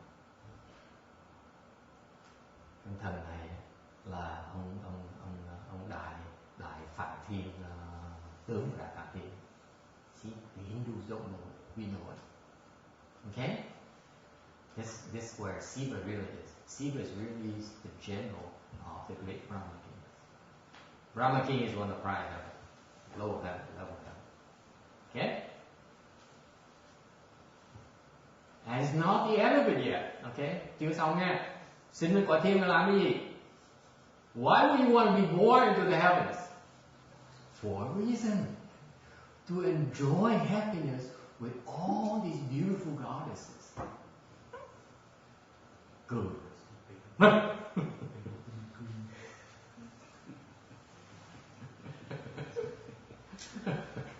Để làm gì? Sinh lên cõi trời làm gì? Để mình hưởng lạc với những cái thiên nữ. It's kind of sick. Think about it. The Muslims, they need to blow themselves up to get 72 virgins, right?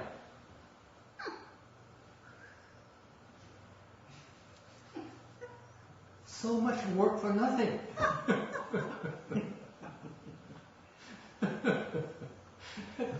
Hồi giáo là họ đi, họ tự tử, họ đi bắn, họ làm nổ bom tự tử để được 72 người thiên nữ trên. Con đâu cần đâu, mình chịu giới. See, Buddhists have much better dharma. Okay, my personal opinion. Okay, cái pháp Phật giáo mình nó hay hơn nhiều không? Đâu không từ chết làm gì, cái cõi này cứ tà đi chơi thôi. Not yet, not over yet. When your heavenly blessings are over, then if you ever interested, and when you happen to be born into the human realm, một khi mà cái hưởng cái phước trời nó xong hết rồi đó, xong rồi sinh vào cái quả trời, để được sinh vào quả trời này, thì mình gọi là đại giàu dễ sợ. Mình cuộc đời mình nó an toàn và mà nó sung sướng, đầy đủ vật chất ấy, mà rất là giàu. Okay. Nó gọi là đại phú. Okay. So you when you born in the human realm, your life will be very peaceful, very stable, no upheavals, and you are enormously wealthy. Okay? Any suggestion? Any question, comment? Ai thắc mắc gì không?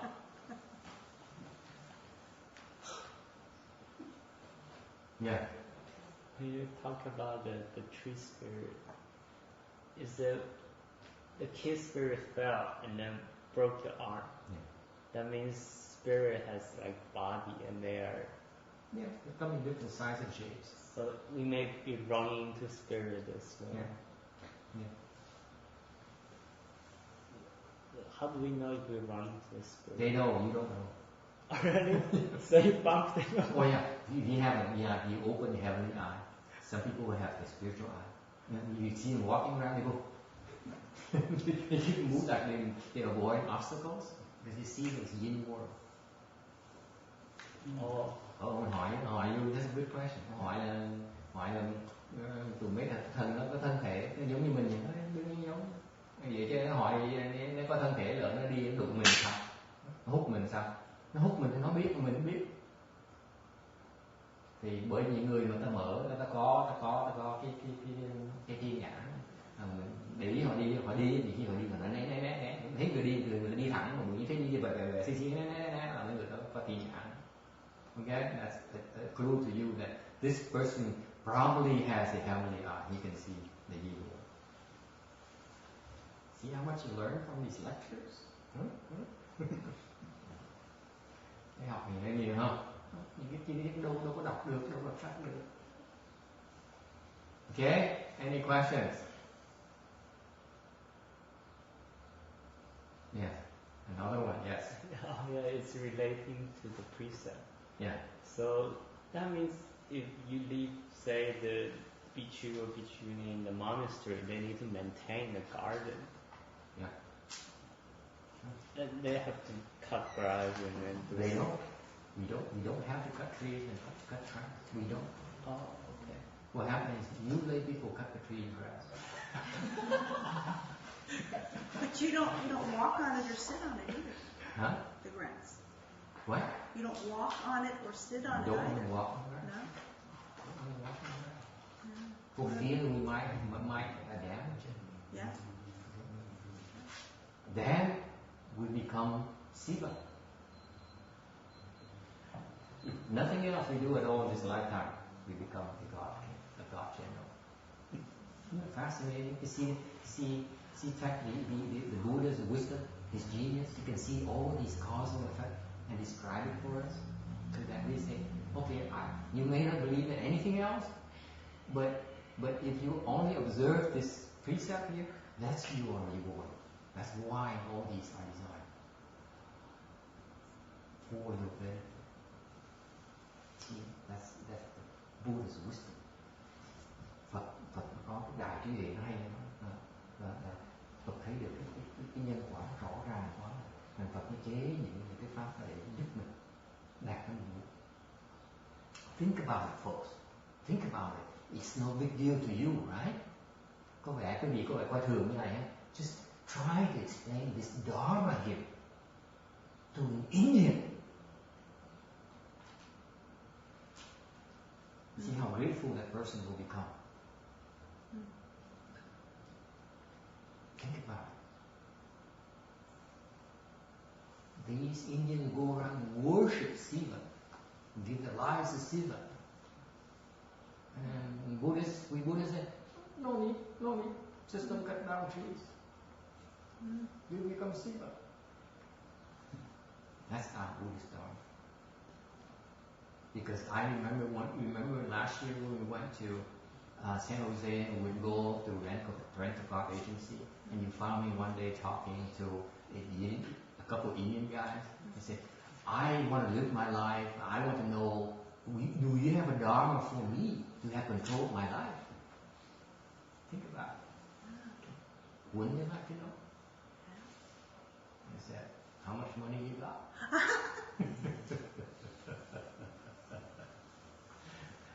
Hỏi tôi lái xe đi sang dê ở Pháp thì cuối tuần tới cái chỗ mướn xe thì có gặp hai cái người Ấn Độ, họ dễ thương lắm, nói chuyện họ hỏi, tôi hỏi là ông thầy tu hả, bên Phật Pháp có gì mà giúp chúng tôi để mà hưởng an lạc cuộc đời, nó được an lạc cuộc sau. Họ thành nếu mà rồi đó mà tôi biết cái pháp này tôi giảng chỉ cho họ để cái pháp này mà tu thì chắc lên học tiền rồi. Okay, anything else? Đừng chuyện thường này, bên cái pháp này đối với Phật pháp mình quay đồ lắc nhắc đấy. Chứ đối với Ấn Độ giáo với Ấn Độ giáo này là chuyện đại pháp nha. Làm sao thành Siva được? Tu chết luôn không thành được. See, you know, you have the recipe, you know how to do it. It's a piece of cake, right? All these people don't know how to become a Siva. And for us Buddhists, it's a big deal. What is it? Okay, questions? See how rich you guys are. Suppose you near the end of your life and you shave your head and become a nun the day before you die. You keep the precept, you will be born as a Siva. How about it, huh? Isn't it fantastic? Huh? One day. If you know one day before you're going to die, you Yeah. decide. Yeah. If it's small if it. Đùa nói là những cái gì viết còn ngày sống còn một ngày nữa thôi thì mình cạo đầu, ngày đó cạo đầu thành chị keo thì keo đi, xong nhiều cái giới không chặt cây thôi, cái sau ngày sau mình chết mình làm Siva dễ dàng như sợ không? Wow, you got it made. And did someone want the super law though? Such small thinking. Okay. Any other questions? Tới giờ rồi đó. 3 o'clock. Time is up, guys. Okay. Any other questions? Does it answer your question about the cutting down tree thing? Am I stealing any of your thunder? No. Yeah, question. So is it better to hire someone to cut your grass or to cut the grass yourself? This is how it works out though. See, we can't cheat. If we know that we cannot cut down grass and trees, and you say, hey Janice, oh my dear Janice, my favorite Janice, my favorite China girl, can you cut the tree and grass for me? It doesn't work like that. Because if I ask you to do it or hire you to do it, It's the same as doing it's the same as I might do it. Yeah. So it doesn't work like that. And this is where in Buddhism we have something called the upasaka and upasikas, because you guys know enough about the Dharma so that we don't have to ask for it. Okay? This is where you can blackmail us, by the way. Do not think that the monks and nuns have total power over you. You can blackmail them. Thì giờ người học người nói là hỏi là như vậy mình bướng người ta là nhờ người ta làm thì sao? Mình nhờ người ta làm, mình mướn người ta làm thì giống như mình làm cũng phạm tội được.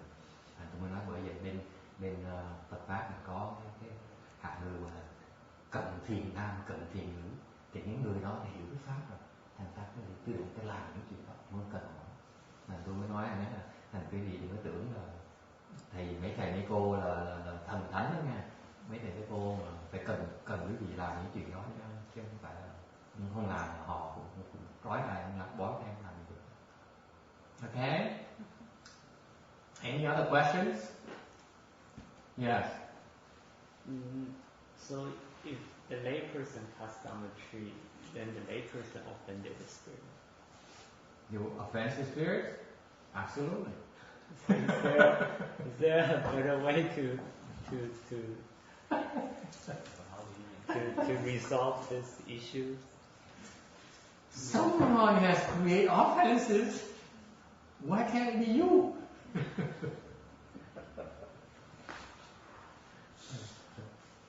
Hỏi là bây giờ có người tại gia đã cắt cây thì không phải người tại gia tạo tội nữa. Cái đương nhiên không cây tạo tội. Nhà người ta tới phá nhà người ta mà cái đòi không có tội cho được. Không phải thôi. Ý nhất cái gì bị tội, tụi tôi không bị tội thôi. So what's your point? It's your problem. I'm thinking you can just keep the tree there because some people will mind. But if we create the offenses while we're a layperson, are we redeemed or forgiven when we become a Laton person? No. No. You create offenses, your problem. So don't cut down trees. That's right. Just don't cut down trees. Especially big ones. The small ones are okay, by the way. The small one is, don't, let me correct it because I don't want to get in trouble. It's not okay to cut down trees. Okay? I'm on your side. Because, but in particular, the bigger trees need extremely careful because you're dealing with the big names. They have spiritual powers. They can get real nasty. It turns out, when you see a big tree, the Buddhists, the savvy Buddhists, they would go and offer flowers or incense. Because the tree spirits love flower and incense. They love fragrance. You rich, you will offer Chanel number 5. Tôi nói là bởi vậy đừng cẩn thận những người thần, những cây lớn là có nguyên thần, tụi nó thần thông dễ sợ. Okay. Thành đừng chọc nó giận cái gì đó. Ngược lại, mấy người mà Phật tử đó khôn đó, người ta thấy mấy cái cây lớn đó, là ta tới thực cúng hoa, tới dân hoa, tới dân hương, tại những thần thích mà mùi thơm ấy. Okay, so instead of creating offenses, creating affinities with those people.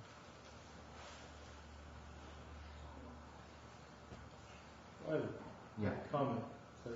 We're on the very beginning of the first chapter here.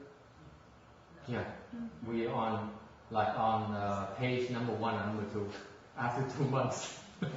Well, it's going to take quite a long time to get through this sutra, isn't it? Well, because we went through the 9 samadhis, the 8 samadhis. That's There's a lot more detail now. But that's not part of the sutra, is it? It's part of the sutra, but but each person does it differently. I chose to do it here because it has to be documented. So Right. until this, I don't think that my pupils have a good understanding of these samadhis. I didn't. So I'm going to have to learn the early part now. Yeah.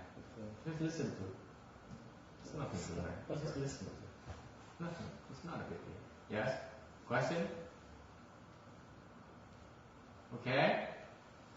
Yes. It's 3 o'clock on Sunday afternoon, folks. What's the matter with you? Huh? It's time to go. I can't believe it. Yes. I was just wondering that you said in that by the second dhyana your pulse stops and your heart stops. Your breath stops and your pulse stops. I don't have the sense that my pulse or my breath stop. Right. So what? Don't believe me? I don't care. What would I care? Is there maybe like a... Huh? Or is it maybe that just they slow down? You could try this. Put yourself in a coffin, airtight coffin, and enter second dhyana and see how long you live. That's the ultimate test. What do you want from me? I should explain things. I don't know what they are. Okay? Okay. Yeah. It's also at the third dhyana, fourth dhyana also stops. So all the... Yeah, so you can find out eventually. Or by the time you're reborn. Yes. Question? Right. Back to the trees. If you save a tree, if you plant a new little seedling tree, are you not making points with the spirits by creating a new home for them eventually? Yeah, sure. So You're you doing a can good thing. even work When in you reverse plant trees too. is a good thing. You Yeah. save the earth as well, by the way. See? Yeah. Hỏi nếu trồng cây thì sao những cây tốt, cây vừa trong tương lai sẽ có cung điện cho tụi thần lớn nó sống, mà bây giờ cũng giúp cho quả đất nữa, đỡ bị ô nhiễm không khí. Good thing to do. Yeah. This is why we study the principles, so that we know what the right things are that we can do. Sure. For more reasons than one. It's our choice. Okay? Any other questions? Yes. Thưa thầy, mà cắt cây thì bị nhức đầu. Vậy thì sóng thần chứ mà núi lửa thì là thần núi với thần đất với thần biển đó phạt là tại vì cái gì? Tùy nhân duyên khác nhau. Tùy nhân. Mình đừng có xúc phạm người ta. Cái quan trọng là hiểu cái pháp này đừng xúc phạm người ta. Xúc phạm có nhiều cách xúc phạm, thì mỗi cái cách xúc phạm có những cái hậu quả khác nhau. So the question he has is, so if you create offenses with the tree spirits, you will get a headache. That's one of the retributions. But what about if you offend the fire spirits or the volcano spirits? Okay, their retributions are different. Okay, the point here is not to be stuck on the retributions. The point here is that we explain these things to you so that you understand that the universe has more players out there, and do not create offenses against these people, these beings. Because you do, you pay for it. That's the message. Okay? Pháp ở đó, pháp là mình hiểu cái nào là tạo nghiệp, cái nào là không tạo nghiệp, để mình đừng có làm vậy. Mình có quyền làm vậy, không ai cấm nữa. Nhưng mà làm vậy phải hiểu làm vậy phải trả cái hậu quả. Okay? Any other questions? Yes. Maybe I can share the true story. A true story or tree story? A true tree story. A true tree story. Okay. Then you want to share a true tree story. Please do. Okay. I heard from my dad that because he said that my grandma, like in later her life, she was just how do you say when like getting crazy. Demented. Yes. Yes. And then he said, according to people, that it started when she cut down a tree, and then she starts saying that the trees, it has blood, like it's supposed to be like white, the tree. Tree sap. Yeah, but she says it's red, and then since this that, is your grandma now? Yeah. Who are you talking about? Yeah, she passed away. She passed away. Okay. Yeah. Can I translate for the Vietnamese mafia? I mean, Yeah.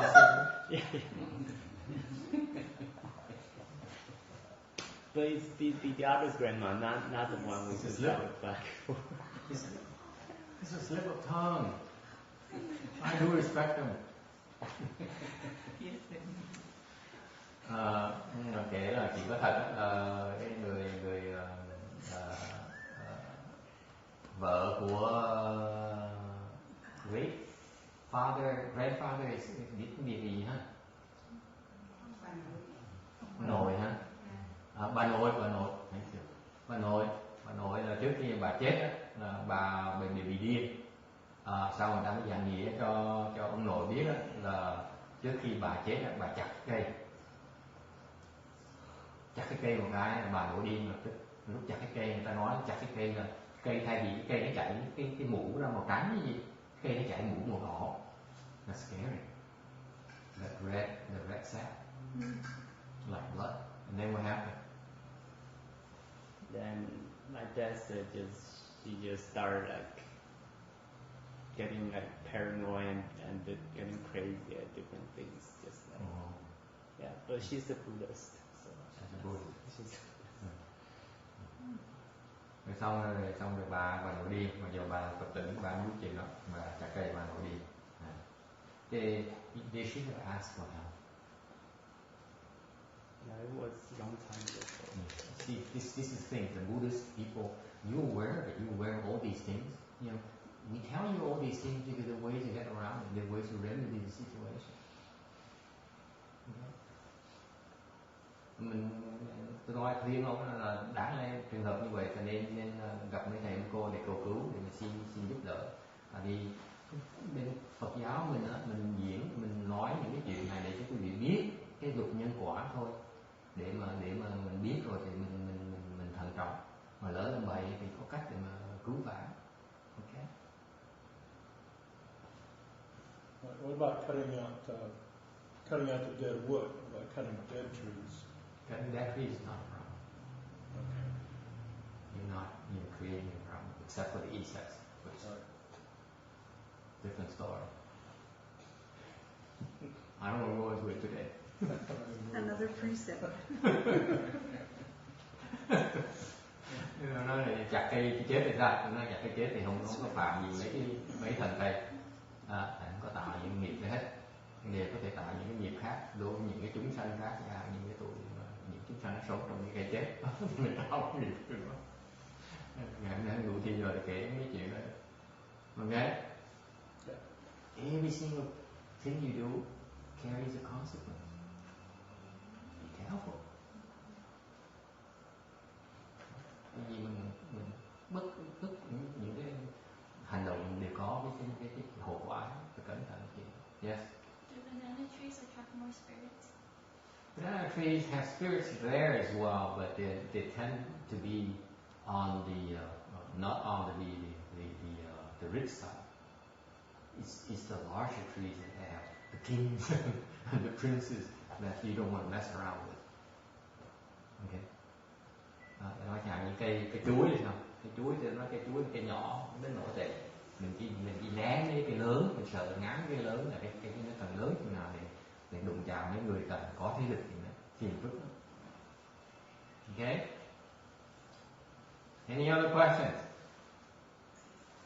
No one ever asked you the real good one. Yes. I was wondering how your description of the four jhanas compares to the Theravadan description. Exact same thing. Same thing. Because they talk about like. Ours have to be more detailed. They talk about like starting off with the first jhana having intense, I think, pleasure and joy, and then the pleasure and the joy kind of drop off, and you're left with more equanimity, and there's like a progression of the describing states. That's the full form of Hinayana you quote. The full form. It's not the only explanation. Is that sort of compatible with, goes along with what you've given? Absolutely. But because in those exact words are not enough to describe the state of first dhyana. It's not enough. And this is where you have to be careful. It tells you that the level of comprehension of the person who explains it to you. First dhyana has to be very precisely defined, and it's not in those terms. Those terms are only side benefits. They're not the essential nature of first dhyana. It's not. Mahayana, I even simplified it for all of you in that okay, the pulse stops. It's one physical manifestation. That before you reach first dhyana, it's not going to happen. See the precision, Thomas. Enjoy the precision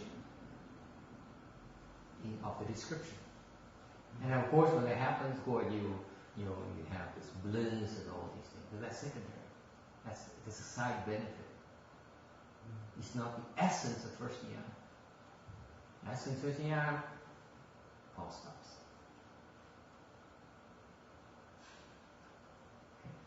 Hỏi là tiểu thừa cái tôi diễn tả những cái cảnh giới định với tiểu thừa nó khác nhau thì là nó giống nhau đấy. Nhưng mà tại sao những cái sách tiểu thừa nó giảng đó là sơ thiền là khói lạc nó sướng như là xong rồi tới nhị thiền khói lạc nó bớt rồi nào. Tôi nói cái đó là tại vì ông đọc cái sách tiểu thiền loại nghèo nàn, cái loại tiểu thiền giàu là tốt thì nó đầy đủ chi tiết giống như đại thừa. Tại vì cái sơ thiền nếu diễn tả cái sơ thiền mà nói là có cái khoái lạc trong cái sơ thiền đó thì chứ phải là gọi là sơ thiền, phải khoái lạc nó còn mơ hồ quá. Cái khoái lạc, cái sơ thiền chính, cái quan điểm của cái sơ thiền là cái mạch nó ngừng lại. Trước khi nhập vào sơ thiền cái mạch chưa ngừng, sau sơ thiền mạch là ngừng. Là cái Phật pháp này nó chính xác như vậy. Có đúng hay không? Sơ thiền tôi biết cái tiểu thừa còn lớn cái diễn tả sơ thiền trong bên đại thừa là cái sơ thiền nó rõ ràng. Khoái lạc nhẹ nhẹ và sướng rồi an lạc, nó cái đó là cái cảnh giới nhỏ, không phải chính của sơ thiền gì thì ta chính là gì người ta thì ở trong này. The exact essence of these samadhi states were described earlier in our lectures. That's the essence of the state. Okay?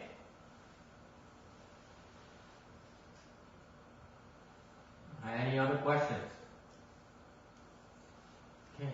Do you want to announce our Saturday sessions? What for? This is a different temple. It's Okay. not bring competition to another Okay. temple.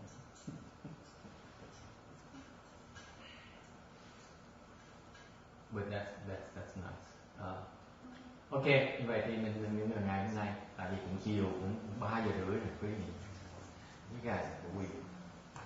When I was a left home person, I would not be caught dead studying sutras on a Sunday afternoon. Okay? Hôm đầu tôi xuất gia, chiều chủ nhật làm gì làm thì chắc chắn là tôi phải đi học học kinh rồi nghe. Okay, just kidding. You guys make it fun. Cái gì làm học chung kinh vui lắm. Because I love your questions. Your questions are very perceptive. One question should be asked, but since no one asked, I'm not going to answer. What was the question? I'm not going to tell you either. Oh. Because if I tell you, then you ask, I have to answer.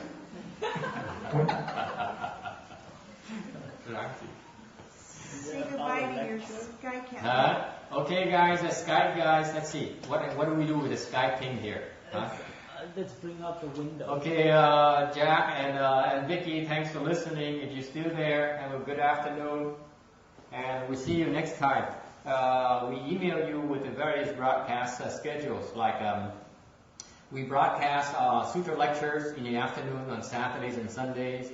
In the morning, since we have a samadhi cultivation class on Saturdays and Sunday mornings, we also broadcast during the instructions part. Because what happens is that the morning class is to help you build your kung fu and resolve problems. The afternoon classes are to help you increase your wisdom, and then deepen your understanding, and you learn how to use your kung fu. Okay? Đại khái là tôi thông báo cho biết là mấy người đã nghe là chấm dứt rồi. Thì buổi chiều thứ bảy chủ nhật từ 1 giờ đến 3 giờ chúng tôi sẽ phát thanh để the unfortunate thing is that I love to have for them these people to ask questions. Is there a way for us to do that in the future? Tôi thắc mắc là trong tương lai những người bệnh nghe phát thanh có thể hỏi câu hỏi này không? So we have to come up with something because those questions would be very interesting. For them to ask. Yeah, to ask and for us to answer. Oh, they can just talk, but they choose not to talk. Rồi thứ bảy á, buổi sáng thì có giảng về từ 10 giờ 25 tới 11 giờ, từ 10 giờ 25 tới hơn 11 giờ thì có giảng pháp. Tại sao vì luyện công buổi sáng đó, đều hai cái mục tiêu nó khác. Buổi sáng thì luyện công để tu định. Thì tu định cần phải giải quyết vấn đề, thì bị kẹt, cần phải giải quyết những vấn đề đó. When you cultivate samadhi, you're going to be stuck. So the morning instructions are designed to help you resolve those issues. Okay, that's why we plan to broadcast them as well. Does it make sense, Walt? because it's going to help people who want to cultivate, who do Chan or Pure Land. They're going to be stuck, so they need help unstucking them. And the afternoon, buổi sáng thì cần cũng phát thanh như vậy. Còn buổi chiều thì sẽ phát thanh để mà giúp quý vị tu huệ thì hiểu biết nhiều hơn và biết áp dụng những cái công phu đó. Okay, we do transference right now. Bây giờ mình hồi hướng công đức xong mình về đi chơi.